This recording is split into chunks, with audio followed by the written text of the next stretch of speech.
चलिए सभी लोगों को नमस्ते और हम लोग शुरुआत करते हैं आज के सेशन का। आप सभी लोग लाइव आ जाइए फटाफट करके और देखते हैं। आज हम लोग 149 नंबर सेट का डिस्कशन देखने वाले हैं, तो एक बार सभी लोग जुड़ जाइए। और 149 नंबर जो टेस्ट आपका हुआ है, इस टेस्ट का डिस्कशन आज हम लोग देखने वाले हैं। सबसे पहला क्वेश्चन आपका आसान है, कह रहा है किसी, लेकिन आज के जो सेट है इसमें अच्छे क्वेश्चंस भी आपको देखने को मिलेगा। आप देखिए कितना बढ़िया फिर सब क्वेश्चन है। कह रहा यदि किसी सरल लोलक को पृथ्वी से चंद्रमा पर लेकर के जाते हैं, आप कहां से कहां लेके जा रहे हैं, तो आप पृथ्वी से उसको चंद्रमा पर लेकर के जा रहे हैं, तो उसके आवर्तकाल पर क्या प्रभाव पड़ेगा ये आपसे पूछा गया।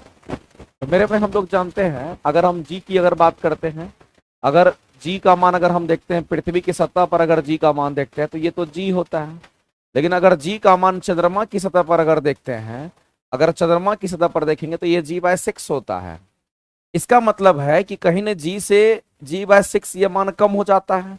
हमारे पास आवर्तकाल का फॉर्मूला क्या होता है, तो कहेंगे 2π√L/में जी होता है। चूंकि आवर्तकाल की बात कर रहा है, आपसे आवर्तकाल पर क्या प्रभाव पड़ रहा है उस पर क्वेश्चन पूछ रहा है।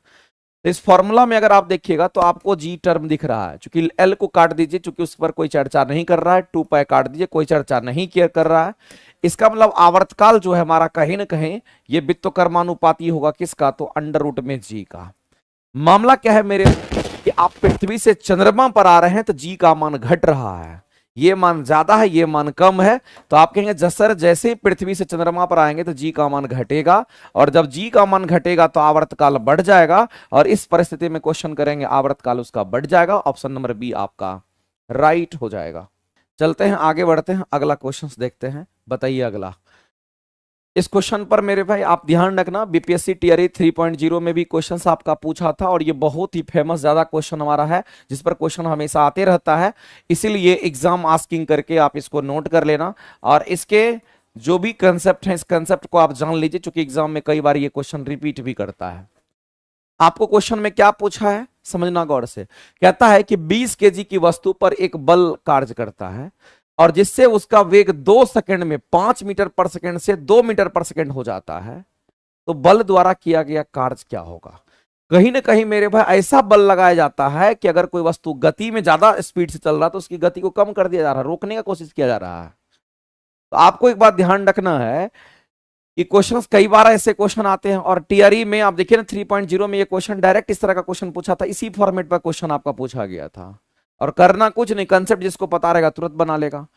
करना क्या है आपको, जब कभी भी क्वेश्चन में देगा कि किसी भी चीज में बल लगा करके उसकी गति में परिवर्तन ला देते हैं, तो बताइए आपने कितना कार्य किया। ऐसा क्वेश्चन अगर आएगा तो कुछ नहीं करना, वही क्वेश्चन पूछ रहा है। तो मेरे भाई इसके लिए एक ही हमारा फॉर्मूला काम करता है, work done equal to change in kinetic energy.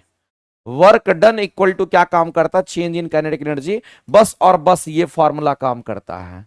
किया गया को जो कार्य होगा हमारा, ये गतिज ऊर्जा में परिवर्तन के बराबर हो जाता है। तो मेरे भाई इस क्वेश्चन के लिए यही फॉर्मूला याद रखिएगा। इसी को तोड़ करके हम लिख देते हैं कि वर्क जो हमारा होता है वो कितना होगा। चेंज इन काइनेटिक एनर्जी को जब लिखेंगे तो डायरेक्ट आप इस फॉर्मूला का यूज करना, ये हमने डिराइव करके फाइनल जो रिजल्ट होगा उसका हम इस्तेमाल हमेशा करेंगे, और इनिशियल वेलोसिटी का जो स्क्वायर होगा वो लगाएंगे। तो आपको एग्जाम में मेरे भाई ये तो आपको पता है कि work done equal to change in kinetic energy होगा, और work done equal to change in kinetic energy कितने के बराबर होगा, तो इसको जब सॉल्व करेंगे तो इतना ही आता है। तो ये मूल रूप से फॉर्मूला बन गया, इसी का इस्तेमाल आपको एग्जाम में करना है। अब आप कहेंगे सर द्रव्यमान कितना दे रखा है, तो आप कहेंगे सर 20 केजी दे रखा है, 2 से डिवाइड कर दीजिए। अब देखिए ये वाला जो पहले वाला जो वेग दे रखा है उसको प्रारंभिक वेग कहते हैं, जिसको इनिशियल वेलोसिटी कहते हैं, वी आई कहेंगे। और जो बाद में दे रखा है उसको फाइनल वेग कहते हैं, जिसको वी एफ के नाम से हम लोग जानते हैं। तो अंतिम वेग का स्क्वायर माइनस प्रारंभिक वेग का स्क्वायर। तो अंतिम वेग हमारा ये है, चूंकि इससे ये हो गया तो ये अंतिम, ये प्रारंभिक होगा। तो अंतिम वेग का ये स्क्वायर है, अंतिम वेग हमारा वी एफ है। बताइए 2 का स्क्वायर कितना होगा, तो कहेंगे 4 हो जाएगा। 2 का स्क्वायर कितना होगा मेरे दोस्त, तो कहेंगे 2 का स्क्वायर 4 हो जाएगा। तो आप यहां पर कहोगे कि सर 2 का स्क्वायर 4 हो गया, 2 का स्क्वायर करके 4 लिख दिए। और यहां पर इनिशियल में कितना था, 5 था, 5 का स्क्वायर कितना करेंगे, तो ये 25 हो जाएगा। जब इसको सॉल्व करने के लिए जाओगे तो यहां से -21 होगा, और यहां से कट जाएगा 10 हो जाएगा। तो आप यहां पर कहोगे कि सर ये 10 गुना में कितना होगा, तो -21 हो जाए, और फाइनली -210 जूल आपका राइट आंसर्स हो जाएगा। तो इस क्वेश्चन के अगर करेक्ट आंसर्स हम लोग करेंगे तो ऑप्शन नंबर हमारा क्या होगा, -210 जूल हम लोगों ने उस पर कार्य किया। तो मेरे भाई आप उस पर कार्य किए इसलिए नेगेटिव आपको कार्य आता है। तो वैसे इस क्वेश्चन का अगर आंसर करेंगे तो ऑप्शन नंबर ए आपका राइट हो जाएगा। तो बल द्वारा किया गया कार्य पूछा गया है, बल द्वारा जो आपने बल लगा करके उसको रोका, उसकी गति को कम किया, उस पर क्वेश्चन पूछता है। ये एक बार नहीं, इस पर क्वेश्चन हमेशा आता है। इसलिए इस फॉर्मूला को तो घोंट करके पी जाना, जहां पढ़ते हो वहां पर लिख लेना कि जब भी बल लगा करके किसी भी वस्तु की गति में परिवर्तन ला देते हैं तब हम कितना उस पर कार्य करेंगे, तो इतना ही कार्य करते हैं। Work done equal to change in kinetic, इसी को तोड़ते हैं तो ये वाला फॉर्मूला फाइनली बनता है। याद कर लेना, टीआरई में ये क्वेश्चंस आपका आ चुका है। बीपीएससी टीआरई में क्वेश्चंस आपका पूछा जा चुका है इस पर। बीपीएससी 3.0, बीपीएससी टीआरई 3.0 में क्वेश्चंस आपका आ चुका, आने की संभावना आगे भी है। आगे चलते हैं। अगला कहता है एक उत्तल लेंस आपका, इस पर भी क्वेश्चन आपका पूछा जा चुका है, ये इस पर भी क्वेश्चन आपका पूछा जा चुका है मेरे भाई। ये भी आपके एग्जाम आस्किंग क्वेश्चन है, ये भी आपके एग्जाम में पूछा जा सकता है और ये आपके टीआरई में क्वेश्चन पूछता है और हर एक एग्जाम में आते रहता है। ये बीपीएससी 3.0 में क्वेश्चंस यहां से भी देखने को मिला था। 2.0 में भी क्वेश्चंस, ये 2.0 में क्वेश्चन देखने को मिला था यहां से, 3.0 नहीं कहिए, यहां पर 2.0 में ये क्वेश्चंस आपका आया था। कहता है एक उत्तल लेंस, मेरे भाई सबसे पहले तो इस क्वेश्चन को सॉल्व करने के लिए कुछ बेसिक चीज आपको आना चाहिए। अगर हम लेंस की बात करते हैं ना, यदि हम किसकी बात कर रहे हैं, यदि हम लेंस की बात करते हैं तो लेंस दो तरह का लेंस आप पढ़िए। एक को आप कहिए उत्तल लेंस और एक को कहिए आप अवतल लेंस। जितना कहते हैं उतना घोंट करके पी जाइए आप। और अगर उत्तल लेंस की बात करते हैं तो याद रखना इसकी फोकस दूरी पॉजिटिव होती है। क्या कभी कभी, हमेशा पॉजिटिव होता है फोकस दूरी।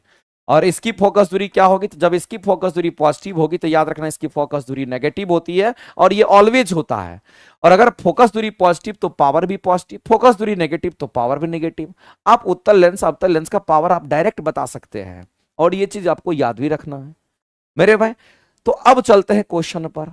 और आपको ध्यान रखना है, जब दो लेंस को हम लोग पास में जब रखते हैं, कुछ दूरी पर रखते हैं, तो उसके लिए पावर का कुछ फार्मूला होता है। तो मेरे भाई इस बात को आप समझना। इसलिए मान लेते हैं कि दो लेंस को हम लोग क्या करते हैं, बराबर दूरी पर रखते हैं। मान लेते हैं कि एक लेंस हमारा ये है जिसका पावर कितना तो कहेंगे P1 है, एक और लेंस है मान लेते हैं कि ये है और इसका पावर कितना तो कहेंगे P2 है।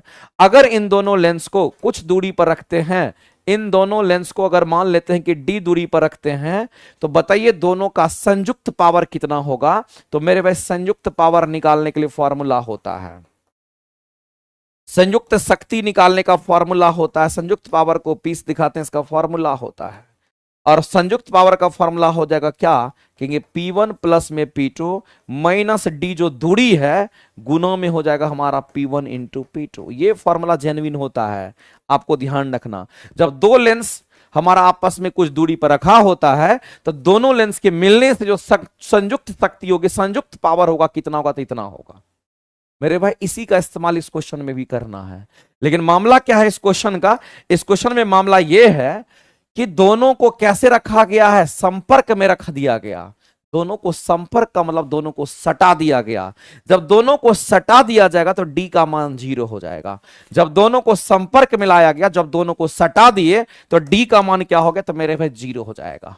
दोनों के बीच की दूरी 0 हो जाएगी। जब दोनों के बीच की दूरी 0 हो जाएगी तो मेरे भाई संयोजन की जो शक्ति का फॉर्मूला होगा वो आप डायरेक्ट कहेंगे, तब हमारा हो जाएगा क्या, तो P equal to P1 plus P2 रह जाएगा। P equal to P1 plus P2 रह जाएगा, क्योंकि D अगर 0 होगा तो ये पूरा टर्म को 0 कर देगा और क्या बच जाएगा, तो कहेंगे P बराबर P1 प्लस P2 बच जाएगा। तो फाइनली यही फॉर्मूला हमारा लगना है, क्योंकि दोनों को साथ साथ जोड़ दिया गया तो D का मान 0 हो गया। अब चलते हैं यहां पर मेरे भाई, पावर दोनों का हम निकाल सकते हैं। अगर उत्तल लेंस की अगर बात करता है तो उत्तल लेंस की अगर फोकस दूरी दे रखी है तो पावर निकाल लीजिएगा। आप कहेगा सर पावर का फॉर्मूला, अगर हमारा फोकस दूरी सेंटीमीटर में दे रखा है तो पावर का फॉर्मूला 100/f लगेगा। और फोकस दूरी कितना है तो कहेंगे 20 से डिवाइड करेंगे तो ये पावर आपको मान लेते P1 लिखते तो ये कितना, तो आपको प्लस में कहेंगे हमारा 5 डायप्टर आएगा। तो ये उत्तल लेंस की बात थी। अवतल लेंस में जो आपको दे रखा है, इसके लिए पावर अगर निकालेंगे तो यहां भी सेंटीमीटर में होगा, क्योंकि अगर फोकस दूरी सेंटीमीटर में होता है तो पावर का फॉर्मूला 100/f लगता है, तो यहां भी 100/f लगेगा। लेकिन ये अवतल लेंस है, दूसरा कौन सा लेंस है, तो दूसरा अवतल लेंस है, और अवतल लेंस की फोकस दूरी नेगेटिव होती है, तो इसलिए फोकस दूरी को नेगेटिव में लिखेंगे और यहां पर -20 लिखेंगे इसको, और ये फाइनली -5d आपका आ जाएगा। मेरे भाई हमको संयोजन शक्ति निकालना था, हमको क्या निकालना था, तो कहेंगे यहां पर संयोजन शक्ति निकालना था, दोनों के मिलने से क्या होगा, तो संयोजन शक्ति निकालने के लिए आप कहेंगे सर संयोजन शक्ति यानी कि P निकालना है, तो कहेंगे P1 + P2 करेंगे। क्यों नहीं D लेंगे, क्योंकि मेरे भाई दोनों को साथ में सटा के रखा गया है, D का मान 0 हो जाएगा। तो P1 कितना, तो कहेंगे P1 हमारा प्लस में 5 है, और ये प्लस आपका, और P2 कितना, तो -5 है, तो ये -5 हो जाएगा। मेरे भाई +5 -5 बराबर कितना होगा, तो 0 होगा, यानी कि संयोजन शक्ति होगा वो 0 हो जाएगा, यानी उसमें कोई पावर नहीं रह जाएगा, उसकी संयोजन शक्ति खत्म हो जाएगी, वो 0 हो जाएगा। और इस क्वेश्चन के आंसर करेंगे ऑप्शन नंबर आपका ए करेक्ट हो जाएगा। ये क्वेश्चन आपका टियर 2 में पूछा गया था, 2.0 में ये क्वेश्चंस आपके आ चुके हैं, तो प्रैक्टिस किए हुए रहिएगा, तो क्वेश्चन कैसा भी आएगा तो आप बना ही दीजिएगा। आगे चलते हैं, अगला क्वेश्चन देखते हैं मेरे भाई। ये क्वेश्चंस आपके अच्छे हैं, और ऐसे क्वेश्चंस पर भी आपको प्रैक्टिस कर लेना चाहिए, और जितने लोग लाइव देख रहे हैं सभी लोग एक बार सेशन को जरूर लाइक कीजिए, ठीक है। अगले क्वेश्चंस पर हम लोग बढ़े। अगला क्वेश्चन हमारा क्या कहता है, कहता है कि एक विद्युत हीटर जो कि 1000 वाट और 200 वोल्ट इंकित है। मान लेते हैं कि हमारे पास एक इलेक्ट्रिक हीटर है, समझना गौर से, हमारे पास क्या है, तो एक इलेक्ट्रिक हीटर है, और ये जो इलेक्ट्रिक हीटर है इस पर मेरे भाई आपको ध्यान रखना, रेटेड वोल्टेज दिया हुआ है, रेटेड पावर और रेटेड वोल्टेज दिया हुआ है। आप मार्केट से खरीदने के लिए जाते हैं तो उसमें रेटेड पावर मेंशन होता है पहले से, और रेटेड पावर कितना दे रखा है, तो उसका 1000 वाट का वो है। रेटेड वोल्टेज कितना है मेरे भाई, उसमें जो पहले से गिवन है, जो दिया हुआ लिखा हुआ रहता है, उसको रेटेड पावर और रेटेड वोल्टेज, वोल्टेज बोलेगा तो रेटेड वोल्टेज, और पावर दे रखा होगा तो हमारा रेटेड पावर होता है। और रेटेड वोल्टेज कितना दे रखा है, तो मेरे भाई ये 200 वोल्ट का दे रखा है। मार्केट में आप गए खरीदने के लिए, एक हीटर गए खरीदने के लिए, और उस हीटर में ये चीज मेंशन है पहले से कि ये इलेक्ट्रिक हीटर कितने पावर का है, तो 1000 वाट का है, और इसका कितना वोल्टेज का है, तो कहेंगे ये हमारा 200 वोल्टेज तक ये ले सकता है। अब कहता है मेरे भाई, यहां तक तो चलो क्वेश्चन में हमारा ये था, आगे कहता है यदि इसे 160 वोल्ट के स्रोत से जोड़ा जाए तो इसके द्वारा खपत की जाने वाली शक्ति क्या होगी। मेरे भाई इस बात को आप समझिएगा, पहले 1000 वाट पर 200 वोल्ट था, अब कह रहा है कि 200 वोल्ट नहीं रखना, कंडीशन लगा दिया 200 वोल्ट नहीं रखना है, आपको 160 कर देना, तब बताइए वैसी परिस्थिति में कितना उसकी शक्ति खपत होगी। तो मेरे भाई हम लोग ऐसा करते हैं, पहले वाले सिचुएशन से, इस पहले वाले सिचुएशन से हम लोग क्या करते हैं, तो यहां से पावर का फॉर्मूला कहेंगे, पहले वाले सिचुएशन में जो पावर है, पावर इक्वल टू V1² कर देते हैं। क्योंकि इलेक्ट्रिक हीटर है तो हीटर में चेंजिंग नहीं ला रहा, रेजिस्टेंस हीटर का जो तार होगा वही रह जाएगा। तो मेरे भाई हम लोग क्या करेंगे, तो यहां से रेजिस्टेंस इसका निकाल लेते हैं, क्योंकि दोनों में सेम ही रेजिस्टेंस काम करे, हीटर सेम है तो रेजिस्टेंस भी सेम होगा, सिर्फ वोल्टेज को अंतर कर रहे हैं। तो हम कहेंगे यहां पर हमारा कितना होगा, तो V1² में हमारा P1 हो जाएगा, और पहले कंडीशन में जो वोल्टेज दे रखा हमारा कितना, तो 200 है, और 200 गुना में 200 हो जाएगा, क्योंकि 200 गुना में 200, और पावर कितना, तो कहेंगे 1000 होगा। यहां से मेरे भाई 3 जीरो अगर घटेगा तो ये कितना हो जाएगा, अगर 3 जीरो को अगर काटेंगे तो कितना कटेगा, 3 जीरो 2 जीरो, यहां से हमारा 40 ओम का रेजिस्टेंस होगा। यानी इलेक्ट्रिक हीटर के अंदर जो तार होगा उस तार का रेजिस्टेंस इतना होगा। अब इससे पता चल गया कि रेजिस्टेंस इतना है।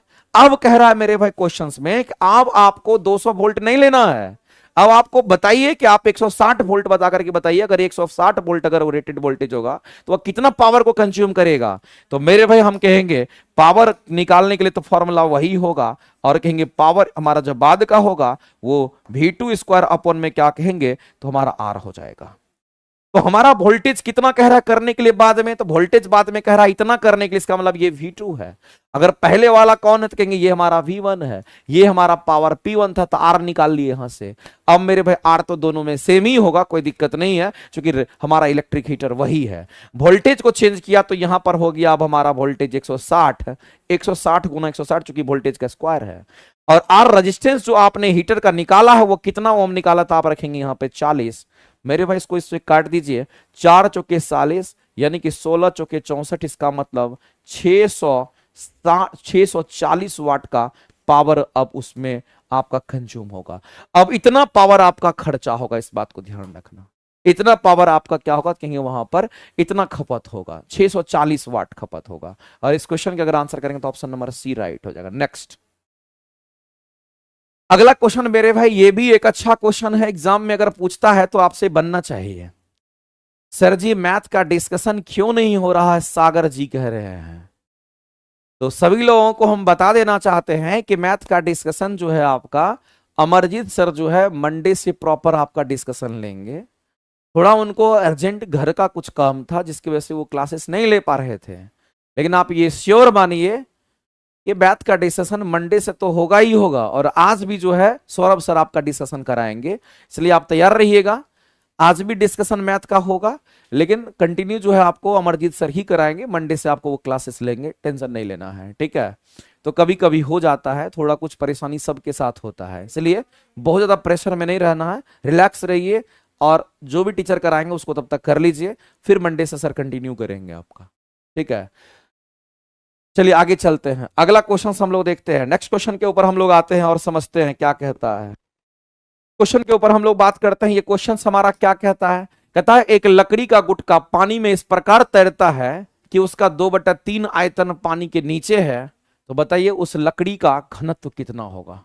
एक लकड़ी है, उसको जब पानी में डाला गया तो देखा गया कि 2/3 भाग डूबा हुआ है, 1/3 भाग ऊपर में है, तो बताइए उस लकड़ी का घनत्व कितना होगा जिसका 2/3 भाग डूबा हुआ है। ऐसा सिर्फ लकड़ी में नहीं हो सकता, ऐसा किसी भी चीज में होगा। तो एक फॉर्मूला बताएंगे, उस फॉर्मूला का इस्तेमाल कीजिएगा, कैसा भी क्वेश्चन रहेगा बन जाएगा आपसे। तो मेरे भाई मामला क्या करना है, इसके लिए एक आपको फॉर्मूला यूज करना है। जब भी ऐसा क्वेश्चन आपको देता है तो याद रखना मेरे भाई कि जो पार्ट डूबा हुआ है उसका वॉल्यूम को आप ऊपर रखना और टोटल जो वॉल्यूम है उसको नीचे रखना। टोटल जो वॉल्यूम है उसको नीचे रखना। टोटल वॉल्यूम अगर V है तो डूबा हुआ कितना वॉल्यूम, तो 2/5 भाग 2/3 भाग वॉल्यूम हमारा डूबा हुआ है। अब यहां पर जो वस्तु डूबा हुआ है उसका वस्तु का घनत्व लिखेंगे और नीचे किसी भी सूरत में मेरे भाई 1000 लेना जो कि पानी का घनत्व होता है। ये हमारा जेन्युइन फॉर्मूला होता है और इस जेन्युइन फॉर्मूला से आपके छोटे छोटे क्वेश्चंस इस पर बनने वाले सभी क्वेश्चंस बनेंगे, बशर्ते कि आपको इस फॉर्मूला को याद रखना पड़ेगा और कैसे इसको यूज करते हैं वो आपको आना चाहिए। अब आते हैं क्वेश्चन पर, और ये आप याद रखना मेरे भाई कि ये आपके एग्जाम में आ सकता है और ये फॉर्मूला आपको लिख भी लेना चाहिए। अब करना क्या है, तो क्वेश्चन में आपसे कह रहा है कि मान लेते हैं, समझना गौर से, मान लेते हैं कह रहा है क्वेश्चन में कितना पार्ट पानी में डूबा हुआ है, तो 2/3 भाग पानी में डूबा हुआ है। तो क्या हम कह सकते हैं कि टोटल वॉल्यूम उसका भी होगा, तो उसका टोटल वॉल्यूम का 2/3 वॉल्यूम हमारा डूबा हुआ है और टोटल वॉल्यूम उसका कितना, तो कहेंगे भी है। अगर टोटल वॉल्यूम भी है तो टोटल वॉल्यूम का कितना डूबा हुआ है, तो 2/3 भाग डूबा हुआ है। अब मेरे भाई यहां पर उस वस्तु का, उस लकड़ी का आपसे घनत्व पूछ रहा है, आपसे उस लकड़ी का घनत्व पूछ रहा है, तो यहां पर लकड़ी का घनत्व आप लिख लीजिए। वस्तु का मतलब लकड़ी है जो उसमें डूब रहा है, और नीचे में 1000 से आप डिवाइड कर दीजिए, तो भी से भी कट जाएगा। इसको सॉल्व अगर करने के लिए जाओगे तो ये कितना हो जाएगा, तो आप कहोगे मेरे भाई यहां पर डेंसिटी अगर हम निकाल रहे हैं, घनत्व अगर निकाल रहे हैं किसका, तो उस लकड़ी का निकाल रहे हैं। यहां लड़की लिख दी, सॉरी, यहां लकड़ी लिखना है। यहां पर आपको लकड़ी की बात कर रहा है, यहां पर लकड़ी की बात कर, लकड़ी का घनत्व आपसे पूछ रहा है, तो लकड़ी का घनत्व हमारा कितना होगा, तो कहेंगे हमारा 2000 और डिवाइडेड बाय हमारा 3 हो जाएगा।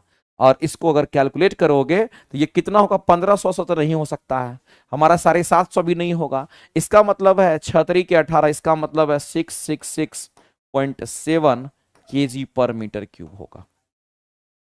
और हमारे इस क्वेश्चन का जो आंसर आना था वो आ गया, और हम लोग सीधा कहेंगे सर डेंसिटी लकड़ी का जो घनत्व होगा वो कितना होगा, तो ऑप्शन नंबर ए के साथ जाए। ऑप्शन नंबर ए हमारा किसी भी सूरत में राइट होगा। आप सिर्फ लकड़ी ही नहीं, आप किसी भी चीज को रख दीजिए, फर्क नहीं पड़ता है। मान लेते हैं आपको ये कह देता उसमें कि एक लकड़ी है जिसका 1/3 भाग ऊपर में है, आपको ऑटोमेटिक समझना है कि डूबा हुआ कितना है।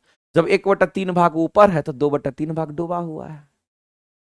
जब आपको कहता कि 50% तैर रहा है ऊपर में, तो 50% डूबा हुआ, इसका मतलब आधा ले लेते हैं। अगर कहता 1/4 ऊपर में तैर रहा है, इसका मतलब 3/4 डूबा हुआ है। अगर क्वेश्चन में आपको दे दिया डायरेक्ट कितना डूबा हुआ, तब तो कोई दिक्कत नहीं है। अगर कभी क्वेश्चन में कहता कि 1/10 भाग ऊपर में तैर रहा है, इसका मतलब 9/10 भाग डूबा हुआ है। आपको ये बात समझना है। आप लगाओगे, कैसे भी क्वेश्चंस आपके बन जाएंगे, उसमें कहीं से कोई दिक्कत नहीं है। अगला क्वेश्चंस मेरे भाई, मैंने आपको इसके बारे में पहले भी बताया था, मैं आज भी रिपीट करता हूं कि दो बात आपके सामने में आता है। एक तो आपके सामने में इको आता है, जिसको हिंदी में आप क्या कहते हो, तो इसको प्रतिध्वनि कहते हो। और दूसरा आपके सामने में आता है जिसको हम लोग कहते हैं रीवाइब्रेशन, जिसको हम लोग कहते हैं रीवाइब्रेशन के नाम से हम लोग जानते हैं। ये हमारा रीवाइब्रेशन के नाम से हम लोग जानते हैं, इस बात को ध्यान रखना। जिसको हिंदी में अनुरणन के नाम से हम लोग जानते हैं, इसको हिंदी में अनुरणन के नाम से जानते हैं, इसको हम लोग रिवाइब्रेशन कहते हैं। तो मेरे भाई कुल मिलाकर के यहां पर इको की बात हो रही है और कुल मिलाकर के यहां पर रिवाइब्रेशन की बात हो रही है। दोनों में क्या डिफरेंस है? तो सबसे पहला चीज आपको समझना है मेरे भाई, अगर हम इको की बात करते हैं ना, इसमें एक ही बार ध्वनि का परावर्तन होता है, जबकि इसमें मल्टीपल टाइम्स ध्वनि का परावर्तन होता है। यह भी ध्वनि के परावर्तन के सिद्धांत पे काम करता है, यह भी ध्वनि के परावर्तन के सिद्धांत पे काम करता है, लेकिन यहां पर ध्वनि का एक बार परावर्तन होता है। यहां पर मेरे भाई ध्वनि का कितने बार? तो ध्वनि का एक बार परावर्तन मात्र होता है। यहां पर ध्वनि का एक बार परावर्तन होता है, इस बात को ध्यान रखना। हम इको की बात कर रहे हैं, इस बात को आप मेरे भाई नहीं भूलना। लेकिन अगर हम बात करते हैं यहां पर, तो यहां पर ध्वनि का जो परावर्तन होता है, यहां ध्वनि का जो परावर्तन होता है वो कितनी बार होता है? तो यहां पर ध्वनि का परिवर्तन बहुत बार होता है, इस बात को आप ध्यान रखेंगे। यहां पर बहुत बार हो, ध्वनि का परावर्तन यहां पर बहुत बार होता है, तो रिवर्बरेशन आता है। दूसरा कंडीशन हमारा यह है मेरे भाई कि अगर हम इको की हम बात करते हैं, तो इसके लिए जो दूरी होना चाहिए वो हमारा कितना होना चाहिए? तो 16.5 मीटर, नहीं तो आपको 17 मीटर की दूरी होनी चाहिए। इसके लिए आपको ध्यान रखना है कि जो दूरी होनी चाहिए जिससे हमारा रिवर्बरेशन आता है, मेरे भाई याद रखना, इसके लिए दूरी हमारा 17 मीटर से कम होना चाहिए, ज्यादा नहीं, या फिर 16.5 मीटर से कम की दूरी होनी चाहिए। यहां पर टाइम की अगर हम बात करते हैं, तो यहां पर टाइम जो हमारा टाइम लगता है वो 1/10 सेकंड का अंतर होना चाहिए, एक साउंड से दूसरे साउंड के बीच में गैप होना चाहिए। और यहां पर मेरे भाई टाइम का कोई ड्यूरेशन, यहां पर टाइम का कोई बॉन्डिंग नहीं है, यहां पर टाइम का कोई बॉन्डिंग नहीं है, इस बात को ध्यान रखना। और दूसरी बात, अगर इको की बात करते हैं, तो यहां पर मान लेते हैं कि आप खड़े हैं, समझना गौर से, दोनों के बारे में बता देते हैं। यहां पर मान लेते हैं कि आप खड़े हैं और आपने यहां से कुछ बोला, आपकी आवाज दीवार में टकराएगी, ये दीवार है, परावर्तक सतह है। आप कुछ बोले, आपकी आवाज दीवार में टकराएगी और दीवार में टकराने के बाद वापस आएगी, तो इसको इको कहते हैं। और यही डिस्टेंस जो हमारा होना चाहिए वो 16.5 मीटर, नहीं तो 17 मीटर का दूरी होना चाहिए। इसका मतलब आप और ये दीवार दोनों के बीच का दूरी हमारा 16.5 मीटर होना चाहिए। ये एक्यूरेट मान होना चाहिए, तो 17 कहिए, नहीं तो 16.5 कहिए, तो इको होता है। लेकिन रिवर्बरेशन के लिए मेरे भाई आपको ध्यान रखना है कि रिवर्बरेशन के लिए ये जो दूरी है वो 16.5 मीटर से कम होना चाहिए या 17 मीटर से हमारा कम होना चाहिए। जैसे मान लेते हैं कि इको रिवर्बरेशन की अगर हम बात करते हैं, ऐसे टकराया, जैसे मान लेते हैं कि ऐसा कुछ दीवार बना हुआ, ऐसा दीवार बना हुआ है, एक बार यहां टकराया, फिर यहां टकराया, फिर यहां टकराया, फिर यहां टकराया, फिर यहां टकरा, ऐसे करके चलता है। तो मेरे भाई रिवर्बरेशन की अगर हम बात करते हैं ना, जब हम किसकी बात कर रहे हैं, जब हम यहां पर रिवर्बरेशन की बात करते हैं, तो ऐसे टकराया, ऐसे टकराया, ऐसे टकराया, फिर ऐसे गया, ऐसे गया। इसमें मल्टीपल रिफ्लेक्शन होता है साउंड का, जिसमें इसमें एक ही बार होता है, एक बार गया, टकराया, वापस आया। तो मेरे भाई इस बात को ध्यान रखना, दोनों के बीच में अंतर क्या है? तो दो चीज मेन चीज है, प्रतिध्वनि और आप सीधा कहेंगे रिवर्बरेशन, जिसको आप कहते हैं यहां पर अनुरणन कहते हैं। इन दोनों में जो डिफरेंसेस हैं वो दो ही होता है। सबसे पहला डिफरेंस क्या होगा मेरे भाई? तो हम कहेंगे ध्वनि में इसमें एक बार परावर्तन होगा, इसमें ध्वनि में बहुत बार होता है, मल्टीपल टाइम्स होता है। तो मेरे भाई प्रतिध्वनि में एकल परावर्तन होता है, इको में एकल परावर्तन होता है, ये बिल्कुल सही बात है। जबकि अनुरणन की अगर हम बात करते हैं, अनुरणन की बात करते हैं, तो इसमें हमारा बहुल परावर्तन होता है, मल्टीपल टाइम्स साउंड का रिफ्लेक्शन होता है, रिफ्लेक्शन नहीं रिफ्लेक्शन होता है। तो ये तो हमारा यहां सेटिस्फाइड कर रहा, इसमें कोई दिक्कत नहीं है। अगला कहता है मेरे भाई कि अनुरणन बड़े सभागार में होता है, ऐसा नहीं है, इको भी हो सकता है और बड़े सभागार में आपका अनुरणन भी हो सकता है, ये ऐसा कोई कंडीशन नहीं है। ये ये बड़ा मकान में ही वैसा होगा। दूसरी बात, प्रतिध्वनि के लिए न्यूनतम दूरी कह रहा 17.2 मीटर होगा। हम कह रहे हैं कि इको होने के लिए दूरी आपको 16.5 मीटर होगा, नहीं तो 17 मीटर की दूरी मान के चलिएगा। मेरे भाई यहां कह रहा है न्यूनतम दूरी कह रहा है 17.2 मीटर, ये तो ज्यादा हो जाएगा। ये न्यूनतम कैसे हो सकता है? इसमें न्यूनतम और ये मैक्सिमम आप कह सकते हैं, तो ये भी स्टेटमेंट हमारा गलत हो गया, ये भी स्टेटमेंट गलत हो गया। तो एक ही है जो कि ऑप्शन नंबर ए आपका राइट कह रहा है। ठीक है, आगे चलते हैं। मेन रीजन आपके सामने में है, ये वाला पॉइंट और ये वाला पॉइंट दोनों ध्यान में आप रखोगे। आगे चलते हैं। अगला कहता है कि भौतिक राशि क्या बताइए जिसका बीमीय सूत्र आवेग के समान है। तो सबसे पहले आवेग किसको कहते हैं आप? मेरे भाई आवेग कहने का मतलब इंपल्स को कहते हैं, इस बात को ध्यान रखना। आवेग कहने का मतलब हमको क्या कहेंगे? तो इसको इंपल्स कहते हैं। और आवेग इंपल्स को आई से दिखाते हैं, इसको किससे? तो आई से दिखाते हैं। और याद रखना मेरे भाई कि संवेग में परिवर्तन को ही आवेग कहते हैं। संवेग में परिवर्तन की दर नहीं, संवेग में परिवर्तन को आवेग कहते हैं। तो मेरे भाई संवेग रहे कि संवेग में परिवर्तन रहे, यूनिट सेम होता है। तो अगर हम यहां पर संवेग में परिवर्तन का यूनिट अगर हम कहेंगे यहां पर केजी मीटर पर सेकंड होगा, आवेग का यूनिट भी केजी मीटर पर सेकंड ही होगा। और अगर यूनिट अगर सेम है, अगर इन दोनों का यूनिट अगर सेम है, तो याद रखना मेरे भाई अगर दोनों का यूनिट सेम है तो इसका डायमेंशन भी सेम होगा। यूनिट अगर सेम है तो इन दोनों का डायमेंशन भी सेम होगा, इस बात को आप ध्यान रखेंगे। और हम लोग जानते हैं आवेग संवेग में परिवर्तन को कहते हैं, इसी को आप लिखेंगे संवेग में परिवर्तन। संवेग में परिवर्तन की दर नहीं बोलेंगे, सिर्फ संवेग में परिवर्तन बोलेंगे। और दर बोलेंगे तो समय से डिवाइड हो जाएगा, तब दूसरा चीज आ जाता है। इसमें संवेग में परिवर्तन सिर्फ बोलेंगे। अगर कोई बोलता है कि बताइए संवेग में परिवर्तन की दर क्या होगी, अगर आपसे बोलता है कि संवेग में परिवर्तन की दर क्या होगी, तो संवेग में परिवर्तन की अगर दर की अगर बात करेगा तो मेरे में दर का मतलब कुछ और होता है। संवेग में परिवर्तन डीपी होगा, दर का मतलब टाइम से डिवाइड करेंगे, और ये कहीं ना कहीं फोर्स के बराबर होता है। कई बार ये पूछा भी गया है, संवेग में परिवर्तन आवेग होता है, संवेग में परिवर्तन की दर बल होता है, संवेग में परिवर्तन आवेग होता है, संवेग में परिवर्तन की दर बल होता है। आपको ध्यान रखना है।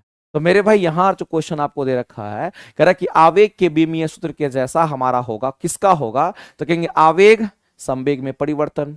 संवेग बोले कि संवेग में परिवर्तन, दोनों का यूनिट सेम होना है। तो आप कहेंगे जहां पर संवेग दे रखा है जिसको रेखीय संवेग कहते हैं, वही आंसर हो जाएगा। इस क्वेश्चन का अगर आंसर करने के लिए जाएंगे तो ऑप्शन नंबर बी आपका हो जाएगा राइट। आगे चलते हैं। निम्नलिखित में कौन सा कारक एक परिनालिका के अंदर चुंबकीय क्षेत्र की शक्ति को प्रभावित करता है? मेरे भाई परिनालिका के लिए चुंबकीय क्षेत्र की शक्ति निकालने के लिए फॉर्मूला आप जानते होंगे, mu not an I upon में कितना होगा? तो कहेंगे 2 पाई आर होता है। ये फॉर्मूला हमारा होता है, ये फॉर्मूला हमारा होता है, इस बात को ध्यान रखना। अब यहां पर बात आता है मेरे भाई, अगर हम इसकी चर्चा करते हैं तो इसको चुंबकीय क्षेत्र की शक्ति कहते हैं। इसको हम लोग क्या कहते हैं? तो बी जो हमारा लिखा हुआ है इसको हम लोग कहते हैं चुंबकीय क्षेत्र की शक्ति। ये हमारा चुंबकीय क्षेत्र की क्या है? कहेंगे यहां पर शक्ति है, चुंबकीय क्षेत्र की शक्ति है। और आपको ध्यान रखना मेरे भाई एन क्या है? तो नंबर ऑफ टर्न्स है। एन क्या है? तो नंबर ऑफ टर्न्स, यानी कि नंबर ऑफ टर्न्स। आई क्या है? तो मेरे भाई यहां पर करंट की हम बात करेंगे। आर क्या है? तो ये हमारा यहां पर मेरे भाई हम कहेंगे आर, आप ये समझ लीजिए दूरी की बात कर रहा है, ये दूरी की बात कर रहा है। आर हमारा इन द सेंस दूरी है। एक मिनट मेरे भाई, देखिए इस फॉर्मूला मेरे भाई, इसका जो फॉर्मूला होता है, इसके फॉर्मूला सिर्फ यही है, इनटू एन आई होगा। सोलेनॉइड के अंदर बोल दिया, यहाँ परिनालिका के अंदर जो मैग्नेटिक फील्ड हमारा होगा, ये बात को ध्यान रखना। मैग्नेटिक फील्ड स्ट्रेंथ की अगर हम बात करते हैं, ये म्यू नॉट इसका मतलब है। और ये क्या है? तो मेरे भाई इसको हम लोग बोलते हैं, ये जो म्यू नॉट हमारा, इसको परमिबिलिटी कहते हैं, परमिबिलिटी के नाम से इसको हम लोग जानते हैं। और परमिबिलिटी का मतलब ये हो गया, ये कहीं ना कहीं चुंबकशीलता को बताता है। ये किसको बताता है मेरे भाई? तो चुंबकशीलता को बताता है, इस बात को ध्यान रखना। इसी के लिए इसका मान ज्यादा, लेकिन ये चुंबकशीलता निर्वात में आपको दे रखता है, ये निर्वात में आपको दे रखता है। अब समझते हैं। तो मेरे भाई परिनालिका की अगर बात करते हैं, मैग्नेटिक फील्ड स्ट्रेंथ की अगर बात करते हैं, चुंबकीय क्षेत्र की शक्ति की बात करते हैं, एन पर आई पर निर्भर करेगा, नंबर ऑफ टर्न्स पे भी और करंट पे भी निर्भर करेगा। तो फेरों की संख्या जिसको एन से दिखाते हैं और करंट जिसको आप आई से दिखाते हैं, तो ये दोनों तो सही हो गया। क्रोड में पदार्थ की प्रकृति, और पदार्थ की प्रकृति यानी कि परमेबिलिटी से पता की जाती है, तो ये हमारा परमेबिलिटी हमारा हो गया। ये हमारा परमेबिलिटी जिसको हम लोग किससे? तो म्यू से दिखा रहे हैं। तो ये भी हमारा हो जाएगा। इसका मतलब है इस क्वेश्चन का आंसर करेंगे डी। इस आगे चलते हैं। अगला हमारा क्वेश्चन बहुत अच्छा क्वेश्चन है। कह रहा है कि उष्मा की समान मात्रा, बताइए इस क्वेश्चन का आंसर आप लोग क्या करिएगा। कह रहा है उष्मा की समान मात्रा दिए जाने पर, उष्मा की समान मात्रा दिए जाने पर, यानी कि जो उष्मा है उसकी मात्रा समान दिए जाने पर पदार्थ का तापमान, किसका तापमान कह रहा है, कह रहा है यहां पर पदार्थ का तापमान, पदार्थ का तापमान किसका, तो पदार्थ का तापमान सबसे अधिक बढ़ेगा। देखो पदार्थ का तापमान सबसे अधिक बढ़ेगा, इसका मतलब कहीं ना कहीं तापमान में अंतर की बात कर रहा है। इस बात को आप समझिए, ये किसकी बात कर रहा है, बढ़ने की बात कर रहा है। इसका मतलब है कि तापमान में अंतर की बात कर रहा है। तो तापमान में अंतर कहने का मतलब किसका, ये चीज बढ़ेगा, ये आपसे क्वेश्चन कह रहा है। तो मेरे भाई हम लोग जानते हैं यहां पर विशिष्ट उष्मा का कंसेप्ट काम कर रहा है, सब में विशिष्ट उष्मा है। और जब विशिष्ट उष्मा का कंसेप्ट आता है, जब मेरे भाई विशिष्ट उष्मा का कंसेप्ट आता है, और या फिर आप ऐसे कह सकते हैं जब तापमान में अंतर करने की बात करते हैं, किसमें, जब तापमान में अंतर होने की बात होती है, जब तापमान में अंतर होने की बात होती है, आप पढ़ते होंगे थ्योरी में तो हम बताते होंगे, जब तापमान में अंतर होने की बात होती है तो ऐसी परिस्थिति में कौन सा उष्मा काम करता है, तो ऐसी परिस्थिति में विशिष्ट उष्मा आता है। यहां पर विशिष्ट उष्मा का कंसेप्ट काम करता है, इस बात को आप समझिए। यहां पर विशिष्ट उष्मा का कंसेप्ट कार्य करता है, इस बात को आप ध्यान रखेंगे। और जब विशिष्ट उष्मा का कंसेप्ट काम करता है तो कौन सा फॉर्मूला यूज करते हैं, Q बराबर MS डेल्टा T। याद करो, बताते हैं तुम लोगों को। अब मेरे भाई आपको यह समझना है कि यहां पर हम क्या करते हैं, तो हम यहां पर क्या करते हैं, ये जो S है जिसको विशिष्ट उष्मा कहते हैं, इसको अलग करते हैं, तो ये हमारा Q अपॉन में M डेल्टा T हो जाएगा। ठीक है, अब क्या कह रहा है क्वेश्चन में, तो उष्मा की समान मात्रा कहने का मतलब है जो उष्मा है उसकी मात्रा नहीं बढ़ेगी घटेगी, वो कांस्टेंट रहेगा। इसका मतलब जो Q दे रखा है ये उष्मा है, ये कहीं ना कहीं कांस्टेंट है। दूसरी बात मेरे भाई आप देखिए कि सब में पदार्थ की जो मात्रा है 1 ग्राम है, सब में पदार्थ की मात्रा 1 ग्राम है। इसका मतलब आप ये कह सकते हैं कि कहीं ना कहीं द्रव्यमान भी हमारा कांस्टेंट है, क्योंकि सब में तो कांस्टेंट द्रव्यमान है, सब में 1 ग्राम ही द्रव्यमान की बात कर रहा है। तो ये भी कांस्टेंट, ये भी कांस्टेंट, कोई भी कांस्टेंट इसमें घुसेगा तो मेरे भाई समानुपाती का रिलेशन लेकर के आएगा। और आप कहोगे सर ये S जो है ना, जिसको विशिष्ट उष्मा कहते हैं, ये समानुपाती हमारा डेल्टा टी, वित्तक्रमानुपाती डेल्टा टी का हो जाएगा। जो डेल्टा टी एक बच रहा है आपका, रिलेशन हमारा यही बच गया, रिलेशन मेरे भाई यही हमारा बच गया। अब आपको समझना, कह रहा तापमान बढ़ाने की बात कर रहा है, इसका मतलब है कि यहां पर तापमान को बढ़ाने की बात अगर करते हैं तो जिसका विशिष्ट उष्मा कम होगा उसके तापमान में परिवर्तन ज्यादा होगा। तो आप कहेंगे मेरे भाई इसका विशिष्ट उष्मा 4.2 है, इसका विशिष्ट उष्मा 0.385 है, और इसका विशिष्ट उष्मा 0.9 है। बताइए जिसके तापमान में अंतर ज्यादा होगा उसका विशिष्ट उष्मा सबसे कम होगा। तो इसमें से किसका विशिष्ट उष्मा सबसे कम है, तो मेरे भाई ऑप्शन नंबर बी को बड़ा झांक के देखिए, पता चल जाएगा कि इसका विशिष्ट उष्मा का मान तीनों में से सबसे कम है। और इस क्वेश्चन का आंसर हमारा यही हो जाएगा। इस क्वेश्चन का जो आंसर है हमारा ऑप्शन नंबर बी ही हो जाएगा। बताइए ये सब कंसेप्ट आपको पढ़ाए हैं कि नहीं पढ़ाया है, नहीं पढ़ाया है, बताइए तो। सबसे अधिक वाटर का फंस गए ना, क्वेश्चंस के हिसाब से चलना, जो कंसेप्ट दे रखा है उसके हिसाब से। ये तो होता है कि पानी की विशिष्ट उष्मा सबसे अधिक होती है, उसमें अवशोषण करने की क्षमता होती है अधिक, उष्मा अवशोषण की करने की क्षमता उसमें अधिक होती है। यहां तापमान की बात कर रहा है, तापमान उष्मा दोनों अलग अलग चीज है। यहां तापमान बढ़ाने की बात कर रहा है, उष्मा को कांस्टेंट मान रहा है। मेरे भाई आप थोड़ा सोच समझ करके आंसर करिए, नहीं तो मामला फंस जाएगा। ठीक है, मामला फंस जाएगा नहीं तो। प्रवीण कुमार यादव, स्पेसिफिक हीट सबसे अधिक पानी का ही होता है। आप सही बोल रहे हैं, कोई दिक्कत नहीं है, लेकिन जो कंसेप्ट बताए समझ में आया कि नहीं एक बार जल्दी से बताइए। अगला क्वेश्चन देखते हैं। अगला क्वेश्चन भी आपका बढ़िया क्वेश्चन है। बताइए इस क्वेश्चन क्या करेंगे, बताइए पूजा जी इस क्वेश्चन का आंसर क्या करने वाले हैं आप, हैं प्रवीण जी बताइए, बताइए तो। पुष्पम कुमारी जी ए कह रही है, बताइए इस क्वेश्चन का आंसर क्या करेंगे जो दे रखा है। इस क्वेश्चन का आंसर बताइए, इसका ए कैसे होगा जी, गोली मार देंगे। इसका आंसर क्या होगा, बी होगा। जो बताएं इसको फोकस कीजिए, आगे चलते हैं। अगला कहता है कि एक गेंद को 20 मीटर पर सेकंड के वेग से ऊर्ध्वाधर ऊपर फेंका जाता है, कैसे फेंकते हैं, तो एक गेंद है यहां पर और उस गेंद को ऊपर की ओर फेंकना है। कितने वेग से फेंकना है, तो 20 मीटर पर सेकंड के वेग से फेंकना है। तो कुछ ना कुछ प्रारंभिक वेग दिया, उसमें हमने 20 मीटर पर सेकंड दिया इसको फेंकने के लिए ऊपर। अब कहता है मेरे में फेंका जाता है, तब कह रहा है कि बताइए संवेग की दिशा कब उलट जाएगी। तो अगर मान लेते इस वस्तु का द्रव्यमान होगा, इसमें गति है, तो संवेग की दिशा ऊपर है। और संवेग की दिशा कब उलट जाएगी, जब मेरे भाई ले जाने वाला वेग 0 हो जाएगा, तो नीचे संवेग की दिशा हो जाएगी। तो हम लोग ऐसा कहेंगे, यहां पर मान लेते इसका कुछ ना कुछ द्रव्यमान होगा u का है, तो इसका संवेग ऊपर की तरफ होगा, चूंकि ऊपर की तरफ गति कर रहा है। तो मेरे भाई आप ये कह सकते हो कि अगर ये यहां से चलेगा तो कुछ समय के बाद इसकी गति 0 हो जाएगी। और इसकी गति जो 0 होगी, इसकी अंतिम वेग अगर 0 होगा, इसका अंतिम वेग अगर 0 हो गया, तो ये फिर वापस हमारा नीचे आने लगेगा, ये वापस हमारा नीचे गिरने लगेगा। तो यहां पर संवेग की दिशा, पहले संवेग की दिशा ऊपर थी, अब संवेग की दिशा नीचे हो जाएगी। तो मेरे भाई कितने सेकंड के बाद ये वेग 0 होगा, तो हम कहेंगे सर फॉर्मूला हम लोग जानते हैं कि जब कभी भी हम लोग मोशन अगेंस्ट ग्रेविटी का फॉर्मूला यूज करेंगे, तो v बराबर u माइनस जी टी को यूज करेंगे। ये इसके लिए बता रहे हैं, इसके लिए जब ऊपर जा रहा है तो हम कहेंगे अंतिम वेग को 0 कर देते हैं, कर दिए। u कितना है, तो 20 कर देते हैं, कर दिए। g का मान क्वेश्चन में बोला 10 लेने के लिए ले लीजिए, और टाइम निकल जाएगा। और टाइम हो जाएगा मेरे भाई कितना सेकंड, तो 2 सेकंड। यानी कितने सेकंड के बाद अंतिम वेग 0 होगा, तो मेरे भाई यहां से यहां तक पहुंचने में 2 सेकंड जब लगेगा, तो अंतिम वेग 0 हो जाएगा। अंतिम वेग को 0 के तो टाइम कितना लगा, 2 सेकंड। और 2 सेकंड के बाद फिर नीचे गिरने लगेगा। जो संवेग की दिशा पहले ऊपर थी, वो संवेग की दिशा नीचे हो जाएगी। तो कितने सेकंड के बाद संवेग की दिशा में परिवर्तन आ गया मेरे भाई, तो आप ध्यान रखोगे 2 सेकंड के बाद आ जाएगा। और इस क्वेश्चन के आंसर क्या करेंगे, तो ऑप्शन नंबर बी आपका राइट हो जाएगा। अगला कहता है कि दूरदृष्टि दोष से पीड़ित व्यक्ति के लिए प्रतिबिंब कहां बनता है, बताइए तो मेरे भाई। अगर किसी को दूरदृष्टि दोष की बीमारी है, कैसी बीमारी है, यदि किसी को दूरदृष्टि दोष की अगर बीमारी है, तो जाहिर सी बात है मेरे भाई दूर की वस्तु दिखेगी।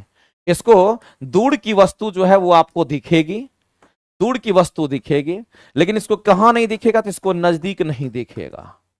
इसको नजदीक ही नहीं दिखता है। जब इसको नजदीक नहीं दिखेगा मेरे भाई, दूर की वस्तु दिखेगी, नजदीक नहीं दिखेगी, इसका मतलब इसका उपचार आप करने के लिए जाओगे, तो उपचार करोगे तो नजदीक प्रकाश को कौन लगाता था, आप उसके चश्मा में उत्तल लेंस लगा करके आप ठीक करोगे।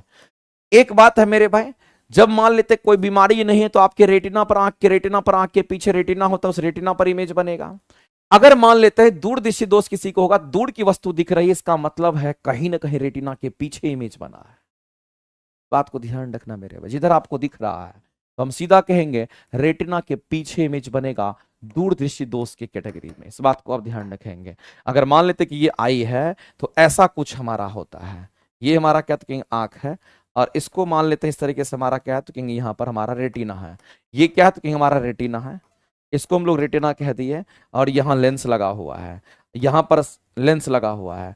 और अगर मान लेते हैं इमेज यहाँ बनता है, यहाँ पर बनता है इमेज, तो मेरे भाई नॉर्मल आई होगा, इसमें कोई बीमारी ही नहीं है, ये नॉर्मल आई है, यहाँ कोई बीमारी नहीं है अगर रेटिना पर इमेज बनता है। अगर यही इमेज रेटिना पर बन नहीं करके रेटिना से पहले अगर बन जाता, यहां इमेज बन जाएगा, इसको मायोपिया कहते हैं। इसको क्या कहेंगे, तो इसको मायोपिया कहते हैं, निकट दृष्टि दोष। अगर यहां इमेज बन गया, तो इसको बोलते हैं हाइपरमेट्रोपिया कहते हैं। इस बात को आप ध्यान रखेंगे, इसको हाइपरमेट्रोपिया के नाम से जानते हैं, इसको दूरदृष्टि दोष कहते हैं। तो मेरे रेटिना के पीछे इमेज बनता है इस केस में, आंसर करेंगे बी। आगे चलते हैं। अगला है कि इसमें से कौन सा एक गैर संपर्क बल नहीं है, कौन सा कांटेक्ट फोर्स नहीं है, ये पूछा गया है। इसका मतलब ये हुआ कि कौन सा कांटेक्ट फोर्स है, कौन सा कांटेक्ट फोर्स है। तो मेरे पास घर्षण जब होता है, तो बिना कांटेक्ट का थोड़ी घर्षण होता है, हवा में घर्षण थोड़ी होता है, ये घर्षण थोड़ी हो रहा है, दोनों को सटाएंगे तब तो घर्षण होगा। कौन सा कांटेक्ट फोर्स नहीं है, इसका मतलब है कि कौन सा कांटेक्ट फोर्स नहीं है, इसका मतलब कौन सा कांटेक्ट फोर्स है, ये क्वेश्चन पूछ रहा है। तो कांटेक्ट फोर्स अगर कोई है तो ये है। तो मेरे भाई ये कैसा फोर्स है, इसको कहेंगे कांटेक्ट फोर्स। इसको क्या कहेंगे, तो इसको हम लोग कांटेक्ट फोर्स कहेंगे। जब दो ठोस वस्तु आपस में घिसता है तो घर्षण होता है। लेकिन अगर इन दोनों की अगर बात करिएगा तो ये दोनों मेरे भाई नॉन कांटेक्ट फोर्स है। ये कैसा फोर्स होगा, तो कहेंगे इसको नॉन कांटेक्ट फोर्स के नाम से हम लोग जानते हैं। कहिए कैसे? तो ग्रेविटेशनल फोर्स कैसा होता है, एक वस्तु का द्रव्यमान यहां है, दूसरे वस्तु का द्रव्यमान यहां है, इन दोनों के बीच में हमारा ये बल लगता है। क्या ये दोनों आपस में टकराता है, क्या घर्षण करता है, क्या कांटेक्ट में आता है? क्या नहीं आता है।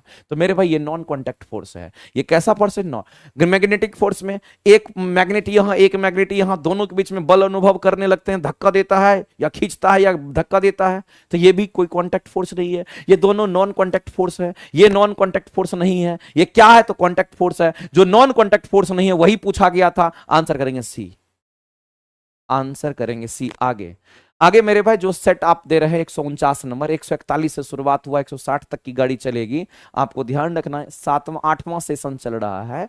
अगर किसी को भी लगता है कि ये सेट हमको 99 रुपया का सेट, कितना रुपया का? 99 रुपया का सेट हमको 49 रुपया में मिले, आज के दिन आप मेरे भाई कूपन कोड इसमें लागू करोगे, गुरु कैपिटल में लिखना GURU30, तब आपको मात्र 49 रुपया में 20 सेट मिल जाएगा। डेली टेस्ट दीजिए मोबाइल पे, और उसका डिस्कशन डेली यूट्यूब पर शाम में 7 बजे लाइव आता है। तो आज आपके लिए मौका है कि बढ़िया है कि किसी भी कोर्स को परचेज करना चाहते हैं तो 30% तो डिस्काउंट आपको मिल जाएगा। गुरु 30 यूज करिएगा कोड, तो ये टेस्ट भी आपको मिल जाएगा, लेकिन रात के 12 बजे तक ही अवेलेबल रहेगा, उसके बाद कहानी खत्म। कोई भी कोर्स लेना चाहते हैं तो आपको 30% का डिस्काउंट मिल ही जाएगा। आगे चलते हैं मेरे भाई। इस क्वेश्चन को समझने से पहले एक बात आप समझिएगा, हम किरचॉफ्स लॉ को याद कर रहे हैं। किसको याद कर रहे हैं? तो हम यहां पर हम किरचॉफ्स लॉ को याद कर रहे हैं, ध्यान रखना।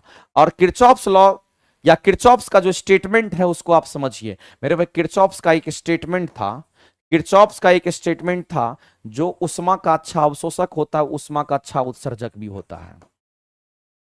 जो पदार्थ उष्मा का अच्छा अवशोषक होता है, जो पदार्थ उष्मा का अच्छा अवशोषक होता है, जो पदार्थ उष्मा का अच्छा अवशोषक होता है, वह पदार्थ उष्मा का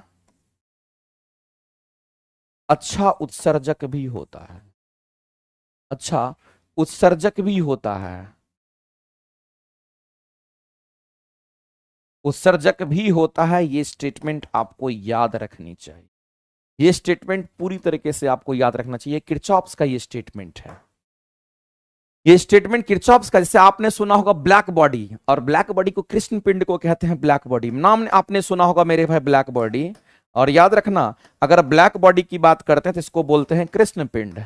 इसको हिंदी में बोलेंगे क्या? तो इसका नाम है कृष्ण पिंड। अगर कोई ब्लैक बॉडी है तो इसकी अवशोषण क्षमता 100% होती है, लगभग 100% के आसपास होती है। तो ये कई बार पूछा भी जाता है, इसकी प्रकाश को अवशोषण करने की क्षमता, इसकी अवशोषण क्षमता कितनी होगी, एब्जॉर्बेटिंग कैपेसिटी कितना होगा? अवशोषण क्षमता मेरे भाई लगभग 1 के बराबर होता है। लगभग लिख रहे हैं, 1 नहीं होता, 0.985 होता है, और उसको 1 मान के चलते हैं, ये लगभग 1 होता है। लगभग 1 का मतलब है लगभग 100% उष्मा का अवशोषण करता है। अगर 100% उष्मा का अवशोषण करेगा तो मेरे भाई 100% उष्मा का उत्सर्जन भी करेगा, क्योंकि जो पदार्थ उष्मा का अच्छा अवशोषक होता है वह पदार्थ उष्मा का अच्छा उत्सर्जक भी होता है। मेरे भाई इसका एग्जाम्पल से इस बात को ध्यान रखेंगे। तो ब्लैक बॉडी का अवशोषण क्षमता 100% यानी लगभग 1 के बराबर, इसकी वैल्यू 0.985 होता है, और जो कि 1 के आसपास की मान होती है। मेरे भाई अगर आपसे पूछा गया है सोलर सेल या सोलर कुकर की बात कर रहा है, सोलर कुकर की भीतरी सतह को काले रंग से क्यों आप रंग देते हैं, तो मेरे भाई जो काला रंग है ये कहीं ना कहीं ब्लैक बॉडी की तरह काम करता है।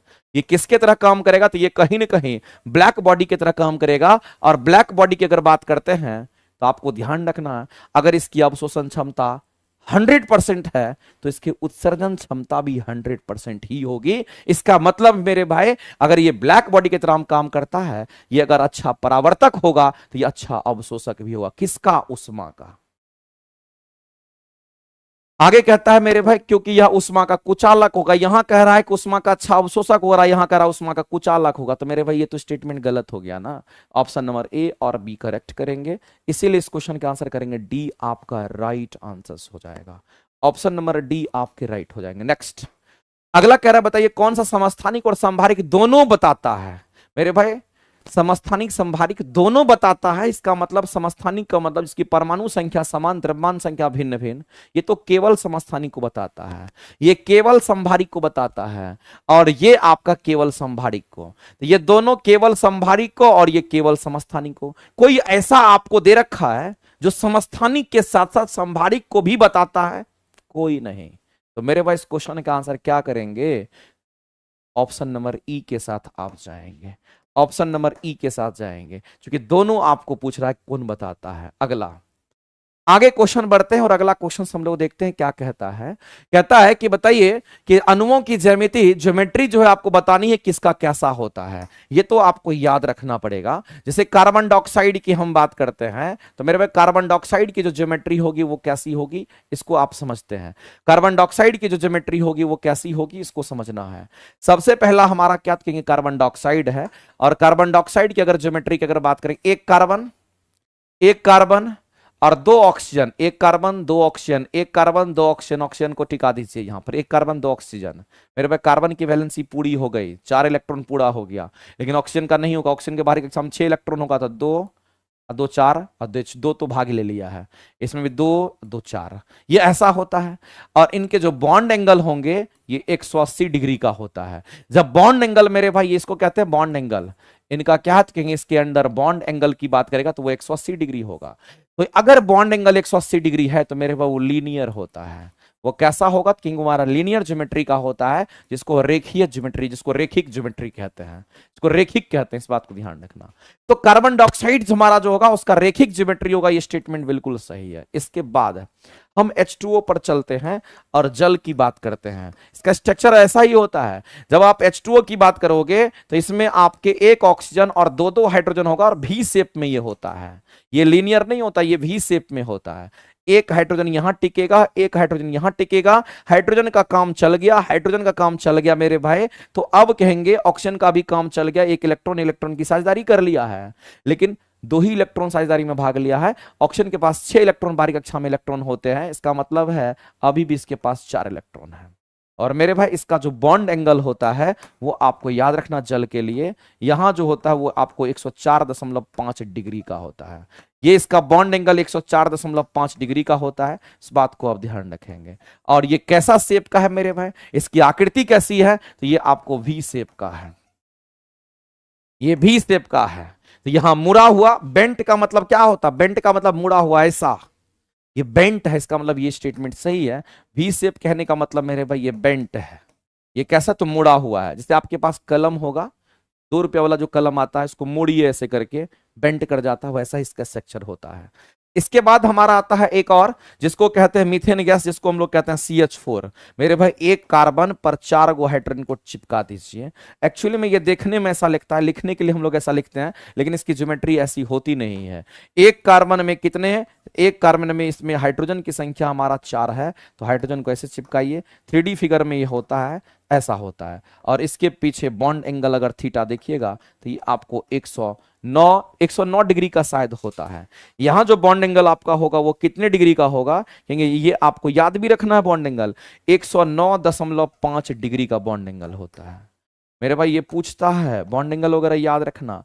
और इसका जो स्ट्रक्चर हो गया ये टेट्राहेड्रल होता है, क्योंकि 4 हाइड्रोजन आपका लगा हुआ है, ये टेट्राहेड्रल स्ट्रक्चर का होता है, ये टेट्राहेड्रल स्ट्रक्चर का होता है, ये बात याद रखना। क्वेश्चन पूछता है मेरे, चतुष्फलकीय होता है, टेट्रा का मतलब 4 होता है, चतुष्फलकीय होता है, ये सही ये सही ये सही, सब सही है मेरे भाई। तो 1 2 3 तीनों सही है, तो ऑप्शन में 1 2 3 दे रखा, तो वही आंसर करेंगे, और इस क्वेश्चन का आंसर हो जाएगा सी। आगे चलते हैं, ये याद रखना पड़ेगा, सबकी आकृति, बॉन्ड एंगल भी याद रखना पड़ेगा आपको। आगे चलते हैं, अम्ल वर्षा के लिए मेरे भाई हम सभी लोग जानते हैं सल्फर डाइऑक्साइड्स और नाइट्रोजन डाइऑक्साइड्स जो कि हमारे वायुमंडल में प्रेजेंट है, इसी का मेन रोल होता है, जो कि हमारा H2SO4 और HNO3 का निर्माण करता है वायुमंडल में मौजूद। हम कहेंगे वायुमंडल में जब बारिश होती है तो बारिश के पानी ऑक्सीजन सबसे प्रतिक्रिया करके कुछ केमिकल के साथ रिएक्शन करके सल्फर डाइऑक्साइड्स और नाइट्रोजन डाइऑक्साइड्स क्या करता है, एसिड रेन का निर्माण करती है और ये H2SO4 बनाएगी और ये HNO3 का निर्माण करती है और वही हमारा एसिड रेन कहलाता है। इस क्वेश्चन के आंसर करना ही क्या मेरे भाई, यही आंसर करेंगे। अगला कहता है, ये क्वेश्चन आपका थोड़ा अच्छा है, कहता है कठोर जल में, मेरे भाई एक बात आप ध्यान रखना, आप साबुन पढ़ते होंगे, आप पढ़ते होंगे साबुन के बारे में, और साबुन जो घर में आप लगाते हैं, अगर साबुन की बात करते हैं तो याद रखना मेरे भाई ये सॉफ्ट वाटर की बात करते हैं, हार्ड वाटर नहीं। इसको हम लोग कहते हैं ये सॉफ्ट वाटर के साथ, जिसको मृदु जल कहते हैं, चलो मृदु जल लिख देते हैं मेरे भाई, सॉफ्ट वाटर, ये मृदु जल, ये मृदु जल में इस्तेमाल होता है, ये मृदु जल में, केवल लिख दीजिए ज्यादा सही रहेगा, ये केवल मृदु जल में इस्तेमाल होता है। ये केवल किस में इस्तेमाल होगा, केवल मृदु जल में इस्तेमाल होता है, इस बात को ध्यान रखना, तभी ये झाग छोड़ता है मेरे भाई। ये हार्ड वाटर जिसको कठोर वाटर कहते हैं, इसमें हार्डनेस होता है, जो कठोर जल होता है उसके साथ ही यहां पर रिएक्शन हमारा कठोर जल के साथ ये इस्तेमाल नहीं होता है, केवल मृदु जल के साथ। एक होता है हमारा डिटर्जेंट, याद कीजिएगा, जिसको आप निरमा कहते हैं, सर्फ कहते हैं, उसकी हम बात करते हैं। तो जो डिटर्जेंट हमारा होता है जिसको आप सर्फ कहते हैं, याद रखना ये मृदु जल के साथ साथ ये आपको कठोर जल दोनों के लिए उपयोगी होता है, इसका दोनों में इस्तेमाल करते हैं, इस बात को ध्यान रखना। तो मृदु जल और कठोर जल दोनों में इस्तेमाल होता है, इस बात को आप ध्यान रखेंगे, ये दोनों में इस्तेमाल होता है, इस बात को ध्यान रखना, ये दोनों में इस्तेमाल होता है, ये चीज आपको ध्यान रखना है। अब मेरे भाई क्वेश्चन आपका कहीं ना कहीं इसी पर पूछा है, क्वेश्चन आपसे इसी पर पूछा, जब तक आपको ये कंसेप्ट नहीं पता होता तब तक क्वेश्चन का आंसर आप सही वे में प्रॉपर नहीं कर पाते, ये तो कम से कम आपको आना चाहिए। आगे कहता है कि कठोर जल साबुन में प्रभावी क्यों नहीं होता है, मेरे भाई कठोर जल में साबुन प्रभावी क्यों नहीं होता, उसका रीजन आपसे पूछ रहा है। हम लोग जानते हैं कि साबुन कठोर जल के साथ झाग नहीं छोड़ता है, तो मेरे भाई क्या करता है उसको हम समझते हैं। जैसे आप समझते होंगे मेरे भाई, हम यहां पर बात करते हैं साबुन का रिएक्शन हम करा देते हैं किसके साथ, तो जल के साथ रिएक्शन करा देते हैं, तो ऐसी परिस्थिति में हमारा क्या बना देगा, उसके ऊपर हम लोग आते हैं, समझना गौर से। कितना नंबर क्वेश्चन चल रहा है जी? हाँ, तो होता क्या है, जैसे आप साबुन में जो हमारा होता है वो क्या होगा, कहेंगे C17H35 COONA मौजूद होता है। अब ये क्या करता है, जो हार्ड वाटर हमारा होता है, समझना गौर से मेरे भाई, जो हार्ड वाटर के साथ, ये साबुन हार्ड वाटर के साथ काम क्यों नहीं करता है, क्योंकि हार्ड वाटर में कैल्शियम के कार्बोनेट, कैल्शियम के मैग्नेट, कैल्शियम के सल्फेट, कैल्शियम के क्लोराइड और मैग्नीशियम के क्लोराइड, इसमें कैल्शियम मैग्नीशियम ये हार्ड वाटर के साथ ही रिएक्शन कर जाता है। तो मेरे भाई ये किसके साथ, तो कहेंगे कैल्शियम 2+ या फिर मैग्नीशियम 2+ के साथ ही ये क्या करता है, रिएक्शन में भाग ले लेता है। ये झाग नहीं छोड़ता है, उसके हार्डनेस के साथ ही, उसके कठोरता के साथ ही ये रिएक्शन करने लगता है, पानी की कठोरता के साथ रिएक्शन करने लगता है, और कठोरता के साथ रिएक्शन करके ये क्या बनाता है, तो मेरे भाई ये स्कम का निर्माण करता है। यानी कि कुल मिलाकर अगर देखेंगे तो C17H35 और फाइनली ये आपका COO2 के साथ में Ca बनाता है, और इधर आपका NaCl आपको अलग हो जाता है। तो मेरे भाई यहां पर आपको ध्यान रखना, झाग नहीं छोड़ता है, ये साबुन है, साबुन जब भी हमारा हार्डनेस वाटर के साथ जाएगा तो इसके साथ प्रतिक्रिया कर लेता है। यानी कि आप सीधा कह सकते हैं मेरे भाई ये साबुन प्रभावी क्यों नहीं होता है, क्योंकि ये हार्डनेस के साथ ही रिएक्ट कर लेता है, इस बात को ध्यान रखना।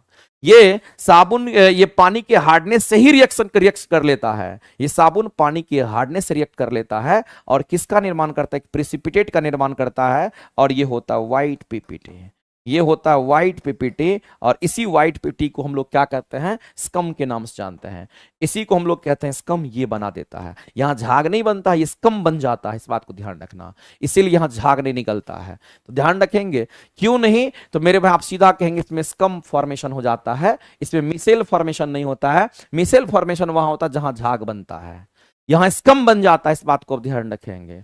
ये कठोर जल में अघुलनशील स्कम बनाता है, और ध्यान रखना अघुलनशील, हम लोग पीपीटी जो प्रेसिपिटेट होता है वो तो अघुलनशील ही होता है, ऐसा इसलिए होता है क्योंकि पानी में जो हार्डनेस होगा उसी के साथ वो प्रतिक्रिया कर लेता है और स्कम बना देता है। जहां झाग बनाना चाहिए वहां स्कम बना देता है, और झाग बनाएगा तो मिसेल का फॉर्मेशन होगा। झाग नहीं बना तो मेरे भाई यहां पर पीपीटी यानी प्रेसिपिटेट बनेगा, जिसको स्कम कहते हैं।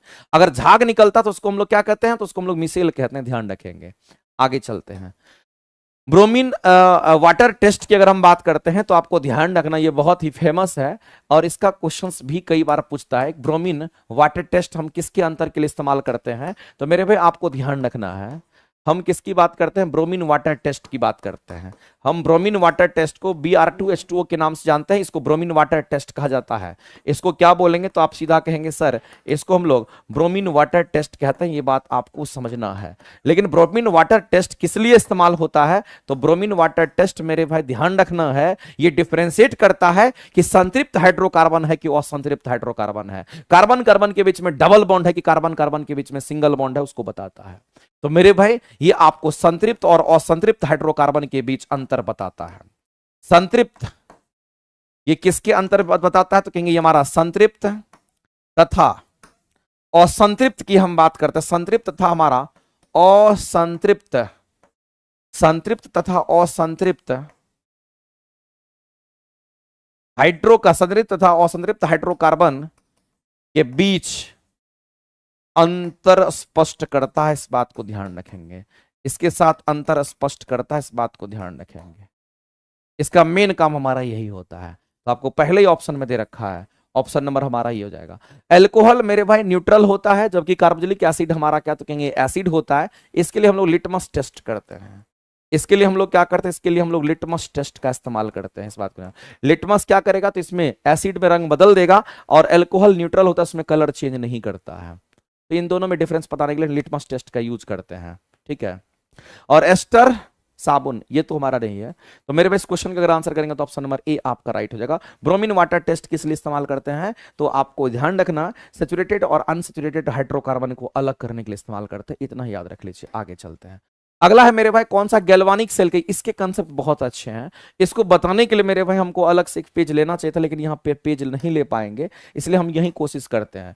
सबसे पहला तो आप ये समझिए कि गैल्वानिक सेल की अगर बात करते हैं ना, हम किसकी बात करते हैं, गैल्वानिक सेल की बात करते हैं, या फिर मेरे भाई इसी को आप कह सकते हैं वोल्टेइक सेल कह दीजिए। गैल्वानिक सेल बोले या वोल्टेइक सेल बोले, या फिर डेनियल सेल कहे ना बोल दो मेरे भाई, या फिर डेनियल सेल कहे ना बोल दो, बोलते फर्क नहीं पड़ता। ये सब प्राइमरी सेल होता है, जिसको रिचार्ज नहीं कर सकते, दोबारा से चार्ज पुनः आवेशित नहीं कर सकते हैं। तो मेरे भाई जो टॉर्च में बैटरी उटरी लगता था उसकी हम बात करते, समझना गौर से। अगर इस गैल्वानिक सेल की अगर हम बात करते हैं, ये सब सेल है मेरे भाई, इन सभी में एक ही कंसेप्ट हमारा काम करेगा। तो इसमें दो चीज हम लोग लेते हैं। जब भी गैल्वानिक सेल की अगर बात होती है, वोल्टेइक सेल की बात होती है, तो इसमें हम लोग दो चीज लेते हैं। इसमें जिंक और कॉपर का हम लोग मिश्रण लेते हैं। इस बात को ध्यान रखना। तो इसमें दो चीज का इस्तेमाल करते हैं, एक तो जिंक होता है, और साथ ही साथ आपको ध्यान रखना मेरे भाई, एक तो हमारा जिंक होता है, दूसरा हमारा कॉपर। तो जिंक कॉपर सेल भी इसको कहते हैं। इस बात को ध्यान रखना। जिंक कॉपर सेल क्यों कहते हैं वो भी बताएंगे। और इसका एक काम मेरे भाई याद रखना, ये रासायनिक ऊर्जा को किस में बदलता है, चूंकि बैटरी है तो केमिकल रिएक्शन होता है, तो ये जो रासायनिक ऊर्जा होता है, इस रासायनिक ऊर्जा को विद्युत ऊर्जा में ये बदलता है। ये इसका काम होता है। एक काम तो इसका ये है, इसमें कोई दिक्कत नहीं है। वैसे आपको दिख रहा होगा ये तो सही है, इसमें कोई दिक्कत नहीं है, इसमें सही है। लेकिन क्या ये सही है, क्या ये सही, उस पर भी आना पड़ेगा, तब क्वेश्चन बनेगा। तो एक काम करते हैं मेरे भाई, एक हमारा यहां सॉल्यूशन होता है, एक हमारा यहां सॉल्यूशन होता है, और इस सॉल्यूशन में क्या करते हैं, तो इस सॉल्यूशन में हम जिंक सल्फेट हम ले लेते हैं। इस बात को ध्यान रखना। तो एक ऐसा सॉल्यूशन जिसमें हम लोग क्या करते हैं, जिंक सल्फेट का सॉल्यूशन लेते हैं, और इसका कहते हैं ZnSO4 हमारा है। और यहां पर हम लोग क्या करते हैं, तो एक हम लोग इसमें रड का इस्तेमाल हम करते हैं। इसमें एक रड का जो इस्तेमाल हम करेंगे, तो ये जिंक का रड होगा। ये किसका रड होगा, तो इसमें जिंक, और कहीं पर लिख लेना इसको जो बता रहे हैं, ये जिंक का रड होगा।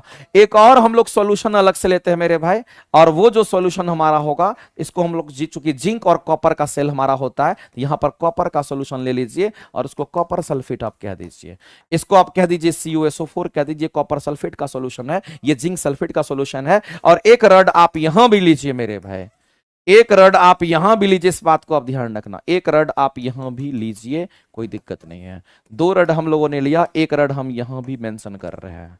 अब दोनों को क्या करना है, तो वाइड से जोड़ दीजिए, दोनों को मेरे भाई तार से क्या करिए, तो कनेक्ट कर दीजिए, इन दोनों को आप तार से क्या करिए, तो कनेक्ट कर दीजिए। होगा क्या, होगा क्या मेरे भाई, देखने को यह मिलेगा कि जो जडन हमारा है ये टूटेगा, और जडन SO4 जब टूटेगा तो ये क्या बनाएगा, तो कहेंगे ये हमारा बनाएगा यहां पर Zn2 प्लस, सॉरी Zn पर पावर 2 प्लस और SO4 पर पावर 2 माइनस।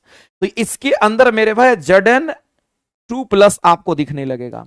तो Zn2 प्लस अगर आपको दिखने लगेगा, जब इसके अंदर मेरे भाई Zn2 प्लस दिखने लगेगा, इसका मतलब क्या हुआ कि जिंक पर 2 प्लस आयन है, इसका मतलब कहीं ना कहीं यहां से इलेक्ट्रॉन निकल रहा है, और यहां से कितने इलेक्ट्रॉन निकल रहे हैं, यहां से 2-2 इलेक्ट्रॉन बाहर निकल रहा है, यहां से 2 इलेक्ट्रॉन बाहर निकल रहा है। क्योंकि Zn प्लस का फॉर्मेशन इस सॉल्यूशन में अगर होना शुरू हो गया, इसका मतलब कहीं ना कहीं 2 इलेक्ट्रॉन इससे बाहर निकल रहा है। किसी पर प्लस आवेश होता तो उतने इलेक्ट्रॉन निकलते हैं, इससे 2 इलेक्ट्रॉन निकलने लगा, और ये 2 इलेक्ट्रॉन मेरे भाई कहां चल दिया, तो ये 2 इलेक्ट्रॉन कहां चल दिया, तो इधर की तरफ चल दिया। ये 2 इलेक्ट्रॉन इधर की तरफ इसमें आने लगा, 2 इलेक्ट्रॉन आया, तो देखा गया कि ये जो कॉपर सल्फेट का जो सॉल्यूशन हमारा है, ये कॉपर सल्फेट का सॉल्यूशन भी हमारा टूटा, और ये Cu2 प्लस और यहां पर SO4 2 माइनस में अलग हुआ। तो देखा गया यहां पर CO2 प्लस मिल रहा है। अब ये देख रहा है कॉपर 2 प्लस कि हम में 2 इलेक्ट्रॉन की कमी है और 2 इलेक्ट्रॉन आ रहा है, इसको एक्सेप्ट करेगा, तुरंत इसके पास रखेगा, तुरंत इस इलेक्ट्रॉन को अपने पास लेगा, और ये कॉपर 2 प्लस जैसे ही यहां पर 2 इलेक्ट्रॉन लेगा और ये कॉपर का निर्माण करेगा, तो मेरे भाई इस पर कंप्लीट कॉपर जमा हो जाएगा। इसमें हुआ क्या, तो एक इलेक्ट्रॉन लिया तो एक इलेक्ट्रॉन को बाहर किया, एक इलेक्ट्रॉन को लॉस किया तो एक इलेक्ट्रॉन को गेन किया। इसका मतलब है मेरे भाई इसमें ऑक्सीडेशन के साथ साथ रिडक्शन हुआ। अगर ये इलेक्ट्रॉन को लिया, इसका मतलब यहां पर क्या होगा, कहेंगे यहां रिडक्शन हो जाएगा, जिसको आप कहते हैं क्या, अवकरण कहते हैं, जिसको आप अवकरण कहते हैं। और अवकरण को अपचयन के नाम से हम लोग जानते हैं, उपचयन नहीं, अवकरण को अपचयन कहते हैं, इस बात को ध्यान रखना। तो कॉपर का अपचयन हो गया, यहां पर क्या हुआ, तो यहां से इलेक्ट्रॉन बाहर निकल रहा, इलेक्ट्रॉन का लॉस हुआ। अगर मेरे भाई यहां पर इलेक्ट्रॉन का लॉस हुआ, अगर इलेक्ट्रॉन यहां लॉस हुआ, इसका मतलब यहां ऑक्सीडेशन हुआ, इसका मतलब यहां ऑक्सीडेशन हुआ। तो मेरे भाई इसमें आप देख रहे हैं ऑक्सीडेशन को ऑक्सीकरण कहते हैं। ऑक्सीडेशन को हिंदी में क्या कहेंगे, हिंदी वाले भाई यहां ऑक्सीकरण कहते हैं, और ऑक्सीकरण जो होता है इसको हम लोग उपचयन के नाम से जानते हैं, ये बात आपको ध्यान रखना है। तो अगर गैल्वानिक सेल की बात करते हैं या वोल्टेइक सेल की बात करते हैं या डेनियल सेल की बात करते हैं, तो याद रखना ऑक्सीडेशन के साथ साथ रिडक्शन दोनों होता है, और यह एक रेडॉक्स रिएक्शन अभिक्रिया कहलाता है। मेरे भाई इसमें कैसे रिएक्शन होंगे, इसमें रेडॉक्स रिएक्शन होता है, ये बात अभी आपको ध्यान रखना है, क्वेश्चन कभी भी पूछेगा तो आप बता सकते हैं। अब आइए यहां पर एक चीज और ध्यान रखना मेरे भाई, इसमें से इलेक्ट्रॉन, ये हमारा इलेक्ट्रॉन नेगेटिव हम लोग जानते हैं, इलेक्ट्रॉन का जो फ्लो होता है वो माइनस से प्लस होता है, ये बात सबको पता होगा कि इलेक्ट्रॉन का फ्लो माइनस से प्लस होगा। इलेक्ट्रॉन यहां से चल करके इधर आ रहा, इसका मतलब कहीं ना कहीं ये हमारा एनोड है, ये हमारा क्या कहेंगे, इसको एनोड कहेंगे, और एनोड नेगेटिव होता है। और ये क्या, जिस पर इलेक्ट्रॉन आता है वो हमारा पॉजिटिव होगा, तो ये कहीं ना कहीं हमारा कैथोड होगा, और कैथोड हमारा क्या साथ कहेंगे, ये हमारा पॉजिटिव होता है, पॉजिटिव टर्मिनल से जुड़ा हुआ है। तो एक तरफ मेरे भाई माइनस, एक तरफ हमारा प्लस। अब क्वेश्चन पर आइए, आपके सारे कंसेप्ट क्लियर हो जाएंगे, इसमें कोई दिक्कत नहीं है। अब आप आएंगे तो आप कहेंगे किसका अपचयन, मेरे अपचयन का मतलब होता है, अपचयन का मतलब क्या होता है, रिडक्शन। अपचयन का मतलब होता है रिडक्शन की हम बात कर रहे हैं, यहां पर रिडक्शन। तो मेरे भाई कैथोड पर रिडक्शन हुआ है, एनोड पर ऑक्सीडेशन हुआ है, एनोड पर ऑक्सीडेशन हुआ है, कैथोड पर रिडक्शन हुआ है। यहां कह रहा है एनोड पर रिडक्शन, हम कह रहे हैं कि कैथोड CaTH कैथोड पर रिडक्शन हो रहा है, ये स्टेटमेंट गलत हो गया। यहां कह रहा है कि इलेक्ट्रॉन जो है वो कैथोड से एनोड की तरफ चल रहा है, हम कह रहे हैं इलेक्ट्रॉन एनोड से कैथोड की तरफ चल रहा है, ये एनोड है ये कैथोड है, यहां से चल रहा है, तो एनोड से कैथोड की तरफ इलेक्ट्रॉन चलेगा। यहां कह रहा है कि जो इलेक्ट्रॉन है वो कैथोड से एनोड की तरफ चल रहा है, ये उल्टा कह रहा है मेरे भाई, जो कि इसके हिसाब से ये गलत हो जाएगा। ये स्टेटमेंट भी आपका यहां पर दोनों के दोनों स्टेटमेंट रॉन्ग है।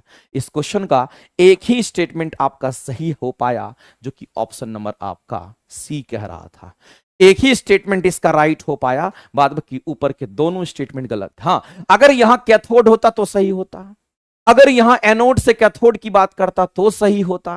तो आपको तो मेरे भाई हर एक कंसेप्ट पता होना चाहिए। तो मेरे भाई Daniell cell, galvanic cell, voltaic cell के जो क्वेश्चंस बनने वाले थे मैंने सारा बता दिया, इसको नोट करके आप लिख लेना, और क्वेश्चंस यहां से हमेशा आता है, इस बात को आप ध्यान रखना, जितना बात हम डिस्कस किए हैं। आगे चलते हैं।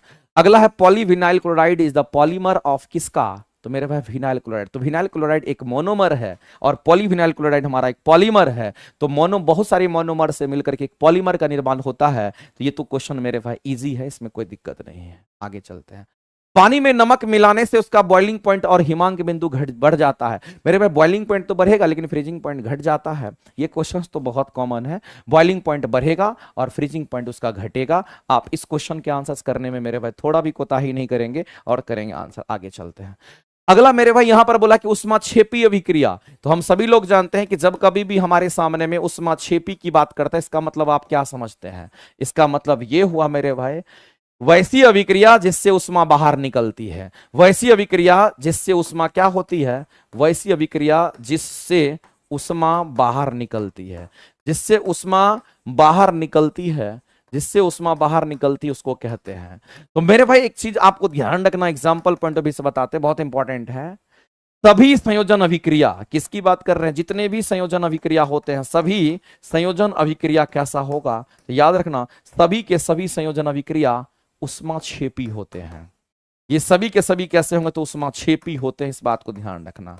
और उष्माक्षेपी होते हैं। संयोजन अभिक्रिया में एक ही उत्पाद बनता है, जिसमें भी एक उत्पाद बनेगा समझना उससे उष्मा बाहर निकलेगा। तो सभी संयोजन अभिक्रिया उष्माक्षेपी ही होता है, इस बात को आप ध्यान रखेंगे। मेरे भाई उष्माक्षेपी का मतलब आप क्या समझते हैं? उष्माक्षेपी मतलब जो उष्मा को बाहर करेगा। एक्जोथर्मिक रिएक्शंस की ये बात कर रहा है। ये किसकी बात कर रहा है? तो आप सीधा कहेंगे सर ये एक्जोथर्मिक रिएक्शंस की बात कर रहा है, इसमें कहीं से कोई दिक्कत नहीं है। आते हैं ऑप्शंस के ऊपर, देखते हैं कौन सा उष्माक्षेपी है। कपूर अगर जलाते हैं तो कपूर गर्म होगा तब तो उत्पादित होगा, ये तो उष्मा लेगा जी। ये उष्मा शोषी है, ये उष्मा का शोषण करेगा, तभी तो वो हमारा कठोर से ठोस से डायरेक्ट हमारा वाष्प बनेगा। उष्मा शोषी है। जल का वाष्पीकरण, जल को गर्म करेंगे तो उष्मा लेगा तब वाष्पन होगा, इसका मतलब ये भी उष्मा शोषी है। ये भी हमारा क्या है मेरे भाई? तो उष्मा शोषी है। तो ना तो आंसर हमारा इसमें उष्मा शोषी की अगर हम बात करते हैं तो ये भी उष्मा शोषी, ये भी उष्मा शोषी, तो ना ये होगा ना ये होगा। अगला, एक अम्ल का क्या करना है? तो डाइल्यूशन ऑफ एसिड। इसका मतलब मेरे भाई अगर जब आप एसिड को पानी में डालते हैं, जब एसिड को आप पानी में डालते हैं, यहां से उष्मा बाहर निकलने लगती है। ये हीट हो जाता है और यहां से उष्मा बाहर निकलने लगती है। ये उष्माक्षेपी अभिक्रिया होगा। ये आपका उष्माक्षेपी अभिक्रिया हो जाएगा, इस बात को आप ध्यान रखेंगे। तो इस क्वेश्चन का आंसर करेंगे सी। आगे चलते हैं। अगला मेरे भाई मैथ और साइंस का अगर टेस्ट आपको खरीदना है, अगर आपको मैथ और साइंस दोनों अगर आपको चाहिए तो प्लेटफॉर्म बाय नवीन कुमार सिंह एप्लीकेशन पर जाइए। आज के डेट में मेरे भाई 30% का डिस्काउंट मिलेगा, लेकिन 30% डिस्काउंट पाने के लिए GURU30 कोड यूज करना है। तो आपको प्लेटफॉर्म बाय नवीन कुमार सिंह एप्लीकेशन से 149 रुपया का जो टेस्ट मिलता है वो आपको इससे भी कम प्राइस में मिल जाएगा। जो 99 रुपया का है वो आपको और कम में मिल जाएगा। जितने भी बैचेज चल रहे हैं सभी पर 30% का डिस्काउंट है, सब आपको कम होकर के मिल जाएगा, लेकिन आज रात तक ही मिलेगा। जितने भी साइंस के बैचेज आपको परचेज करना है किसी को, तो साइंस का भी बैच आपको मिल जाएगा। पुराने बैच चाहिए पुराने मिल जाएंगे, नए बैच चाहिए नए मिल जाएंगे। आप देख लेना मेरे भाई, आपको पता चलेगा। आरंभ बैच, सॉरी इंजेक्शन बैच, अखंड ज्योति बैच पुराना बैच है साइंस के लिए, थ्योरी के लिए। जिसको भी प्रैक्टिस के लिए अगर लेना होगा तो नियुक्ति बैच आप ले सकते हैं। सब पर तो ऑफर दिया गया है। एनसीईआरटी एग्जाम्पलर का बैच है, उस पर भी ऑफर आपको मिल जाएगा। तो इस तरीके से। और एक चीज हम आपको बता देना, बायोलॉजी की जो बैच है वो आपका 21 जुलाई से लॉन्च हो रहा है। 21 जुलाई से बायोलॉजी के बैच आ रहे हैं। जिसको भी इंटरेस्ट है बायोलॉजी पढ़ने का, हम आपको पढ़ाएंगे बहुत ही प्यार से। 21 जुलाई से बायोलॉजी के बैच आ रहे हैं, याद रखिएगा। ठीक है, 1-2 दिन में उसका वीडियो बना देंगे। अगला क्वेश्चन हमारा कहता है कि आवर्त सारणी में हेलोजन की बात कर रहा है। मेरे भाई हम सभी लोग जानते हैं कि हेलोजन फैमिली की अगर हम बात करते हैं तो ये कौन सा होगा? तो आपको ध्यान रखना है सर, हेलोजन फैमिली की अगर बात करते हैं तो 17th ग्रुप के एलिमेंट्स को हम लोग कहते हैं। तो जो 17th ग्रुप के एलिमेंट्स हैं उसी को कहते हैं। और हेलोजन फैमिली में कहते हैं हमारा कौन सा कहेंगे? फ्लोरीन होगा, क्लोरीन होगा, ब्रोमीन होगा, आयोडीन होगा, एस्टेंटाइन हमारा होगा। मेरे भाई आपसे इसमें पूछा क्या गया है उसके ऊपर चल। और याद रखना हेलोजन फैमिली में आपको ठोस, द्रव और गैस तीनों देखने को मिलेगा। अगर ब्रोमीन को देखेगा और धातु है लेकिन ये द्रव अवस्था में होता है। ये ब्रोमीन किस अवस्था में होगा? तो द्रव अवस्था में होता है। आयोडीन किस अवस्था में होगा मेरे भाई? तो ये ठोस अवस्था में होता है। क्लोरीन, फ्लोरीन, क्लोरीन हमारा किस अवस्था में कहेंगे? ये गैसेस अवस्था में होता है। कुल मिलाकर के मेरे भाई ये ऐसा फैमिली है, ये ऐसा हमारा ग्रुप है जिस ग्रुप में ठोस भी है, द्रव भी है, गैस भी है। अदर किसी भी ग्रुप में ऐसा नहीं है। इसमें ही आपको ठोस रबर गैस मिलेगा देखने को। तो मेरे भाई फ्लोरीन भी तो गैस ही है, फ्लोरीन भी तो हमारा गैस ही है, इस बात को ध्यान रखना। तो हम लोग कहेंगे यहां पर क्या पूछा कि कौन सा सही स्टेटमेंट है, और हम सभी लोग जानते हैं कि इसमें सबसे अधिक इलेक्ट्रोनेगेटिव एलिमेंट इसी ग्रुप में पाया जाता है। सबसे अधिक इलेक्ट्रोनेगेटिव एलिमेंट ये है, सबसे अधिक पूरे पीरियोडिक टेबल में जितने भी एलिमेंट देखते हैं सबसे अधिक, उन सभी में से सबसे अधिक आप कहेंगे इलेक्ट्रोनेगेटिव, यानी कि हमारा इलेक्ट्रॉन सबसे अधिक हमारा विद्युत ऋणात्मक तत्व हमारा ये कहलाता है। सबसे अधिक विद्युत ऋणात्मक अगर कोई तत्व होगा तो यही होता है। सबसे अधिक विद्युत ऋणात्मक तत्व हमारा कौन है मेरे भाई, तो हम कहेंगे यही है, जिसको हम फ्लोरीन कहते हैं। सबसे अधिक इलेक्ट्रॉन बंधुता वाला तत्व हमारा ये होता है। ये सबसे अधिक, देखो इसी में दो बात हमारा है, ये अपवाद की श्रेणी में सबसे अधिक हमारा क्या, तो कहेंगे यहां पर इलेक्ट्रॉन एफिनिटी, इलेक्ट्रॉन बंधुता वाला तत्व हमारा यहीं पर है। सबसे अधिक इलेक्ट्रॉन बंधुता, इलेक्ट्रॉन बंधुता वाला तत्व हमारा, बंधुता का मतलब क्या होता है मेरे भाई, तो इलेक्ट्रॉन को एक्सेप्ट करना, यानी आप कहेंगे यहां पर खींचने की शक्ति सबसे अधिक इसमें होती है, बंधुता वाला तत्व। तो सबसे अधिक इलेक्ट्रोनेगेटिव और सबसे अधिक इलेक्ट्रॉन एफिनिटी वाला दोनों तत्व हमारे हेलोजन फैमिली में होंगे। और हेलोजन फैमिली एक ऐसा फैमिली जिसमें ठोस, द्रव और गैस के रूप में तत्व मौजूद है। तो मेरे भाई इसमें कह रहा कि वे सभी हेलोजन फैमिली के सभी तत्व जो होंगे क्या वो गैस अवस्था में होंगे? क्या सभी रूम टेम्परेचर पर गैस अवस्था में होगा? नहीं। रूम टेम्परेचर पर कौन होगा, तो कहेंगे गैस अवस्था में फ्लोरीन, क्लोरीन, ये सब हमारा गैस अवस्था में होगा। ठीक है मेरे भाई, इस बात को ध्यान रखना, ये स्टेटमेंट सभी लिखा इसलिए गलत हो जाएगा। उनकी इलेक्ट्रॉन बंधुता शून्य, अरे शून्य कैसे हो जाएगा, सबसे अधिक होता है, सबसे अधिक विद्युत ऋणात्मक तत्व हो जाएंगे। तो मेरे भाई ये सही है, उसमें ये चीज पाया जाता है। आगे चलते हैं, अगला कह रहा है किसी अभिक्रिया की दर निर्भर करती है। तो अभिक्रिया की दर किस पर निर्भर करती है, ये क्वेश्चन बहुत अच्छा है मेरे भाई। ये तीन चार पैरामीटर पर निर्भर करता है, और तीनों चार पैरामीटर तो दे ही रखा है आपको। तो रेट ऑफ रिएक्शंस की बात कर रहा है, किसकी बात कर रहा है मेरे भाई, रेट ऑफ रिएक्शंस की बात कर रहा है, जिसको आप ROR से आप दिखाते हो। अगर रेट ऑफ रिएक्शंस की अगर हम बात करते हैं, आपको ध्यान रखना मेरे भाई, अगर हम रेट ऑफ रिएक्शंस की बात करते हैं, ये समानुपाती होता है क्या, तो अभिकारक की सांद्रता का। ये किसका, तो अभिकारक जो रिएक्टेंट होता है उस अभिकारक की सांद्रता का समानुपाती होता है। क्या हमेशा होगा? नहीं, ऐसा जनरली होता है, एकाध केस में नहीं भी होता, इस बात को ध्यान रखेंगे। तो आपको ध्यान रखना, रेट ऑफ रिएक्शन आर्द्रता, अभिकारक की सांद्रता अगर ज्यादा होगी तो रेट ऑफ रिएक्शन हमारा क्या होगा, तो कहेंगे यहां पर ज्यादा होगा, रिएक्शन का रेट हमारा फास्ट हो जाएगा। उसके बाद रेट ऑफ रिएक्शन की अगर हम बात करते हैं मेरे भाई, तो ये रेट ऑफ रिएक्शन क्या करता है, तो आप सीधा कहेंगे ये उत्प्रेरक की उपस्थिति। देखिए उत्प्रेरक हमारा दो तरह का होता है। कैटलिस्ट की अगर हम बात करते हैं तो आपको ध्यान रखना है, ये जो कैटलिस्ट है हमारा, ये पॉजिटिव भी होता है और नेगेटिव भी होता है। एक तो पॉजिटिव कैटलिस्ट होता है, एक तो आपको ध्यान रखना ये पॉजिटिव कैटलिस्ट होता है, और दूसरा आपको ध्यान रखना कि नेगेटिव कैटलिस्ट होता है। एक पॉजिटिव कैटलिस्ट, दूसरा नेगेटिव कैटलिस्ट होता है। अगर पॉजिटिव कैटलिस्ट की हम बात करते हैं, ये रिएक्शन रेट को फास्ट कर देता है। ये रेट ऑफ रिएक्शन को क्या कर, ये रिएक्शन रेट को क्या करता है मेरे भाई, फास्ट कर देता है। रिएक्शन रेट को क्या करेगा, तो रिएक्शन रेट को फास्ट कर देता है, इस बात को ध्यान रखना। लेकिन ये क्या करेगा, तो मेरे भाई इस बात को ध्यान रखना, ये रिएक्शन रेट को स्लो कर देता है। यहां रिएक्शन रेट फास्ट और यहां रिएक्शन रेट स्लो होगा, ये कैटलिस्ट का काम होता है। तो पॉजिटिव और नेगेटिव दोनों कैटलिस्ट, लेकिन मैक्सिमम केसेस में आपका कैटलिस्ट जो काम करता है वो रिएक्शन रेट को फास्ट ही करता है। तो यहां पर रेट ऑफ रिएक्शन हमारा जो होता है वो फास्ट हो सकता है मेरे भाई, इस पर निर्भर करता है। तो उत्प्रेरक की जो उपस्थिति होती है उस पर भी निर्भर करता है, इस बात को ध्यान रखना। ये उत्प्रेरक की उपस्थिति पर भी निर्भर करता है कि उत्प्रेरक कैटलिस्ट जो हमारा होगा वो कैसा होगा। लेकिन उत्प्रेरक हमारा पॉजिटिव भी हो सकता है और उत्प्रेरक हमारा नेगेटिव हो सकता है, उसके हिसाब से आप सोच लीजिएगा। तो ये भी हमारा हो गया। दूसरा, रेट ऑफ रिएक्शंस की अगर हम बात करते हैं मेरे भाई, तो ये टेम्परेचर का समानुपाती ही होता है, इसमें कोई शक नहीं है। तो मेरे भाई इस पर भी निर्भर करेगा, इस पर भी करेगा, उत्प्रेरक भी पे करेगा। लेकिन उत्प्रेरक प्लस और माइनस कुछ भी हो सकता है, कभी फास्ट करेगा कभी स्लो करेगा, ध्यान रखना। तो इन तीनों पैरामीटर पर निर्भर करने की बात कर रहा है, इसलिए इस क्वेश्चन का आंसर करेंगे डी। इस क्वेश्चन का मेरे भाई आंसर क्या करोगे, तो ऑप्शन नंबर डी तक आपका यहां पे राइट हो गया। ऑप्शन नंबर डी जो है आपका यहां पे राइट हो गया। ठीक है, एक बार मेरे भाई जितने लोग लाइव देख रहे हैं सभी लोग एक बार सेशन को लाइक कीजिए, एक बार लाइक बटन दबाइए, तो एक बार सभी लोग सेशन को लाइक कीजिए। तो मेरे भाई हाँ, कैटलिस्ट का खोज बर्जिलियस ने किया था, राइट बोल रहे हैं, कोई दिक्कत नहीं। आगे चलते हैं। चलिए बहुत बहुत धन्यवाद, आप लोग बहुत अच्छे हैं, आप सभी लोगों का रिजल्ट होगा। आप लोग मेरे भाई की तरह हैं, मेहनत कीजिए, सभी लोगों का रिजल्ट श्योर होगा। और मेहनत करने वाले को ही सफलता मिलती है, इतना ही समझ करके आप मेहनत करते जाइए। ठीक है, ठीक है, थैंक यू वेरी मच, मिलते हैं अगले क्लासेस में। जो क्वेश्चन बच गया है उसको नेक्स्ट क्लासेस में हम श्योर करा देंगे।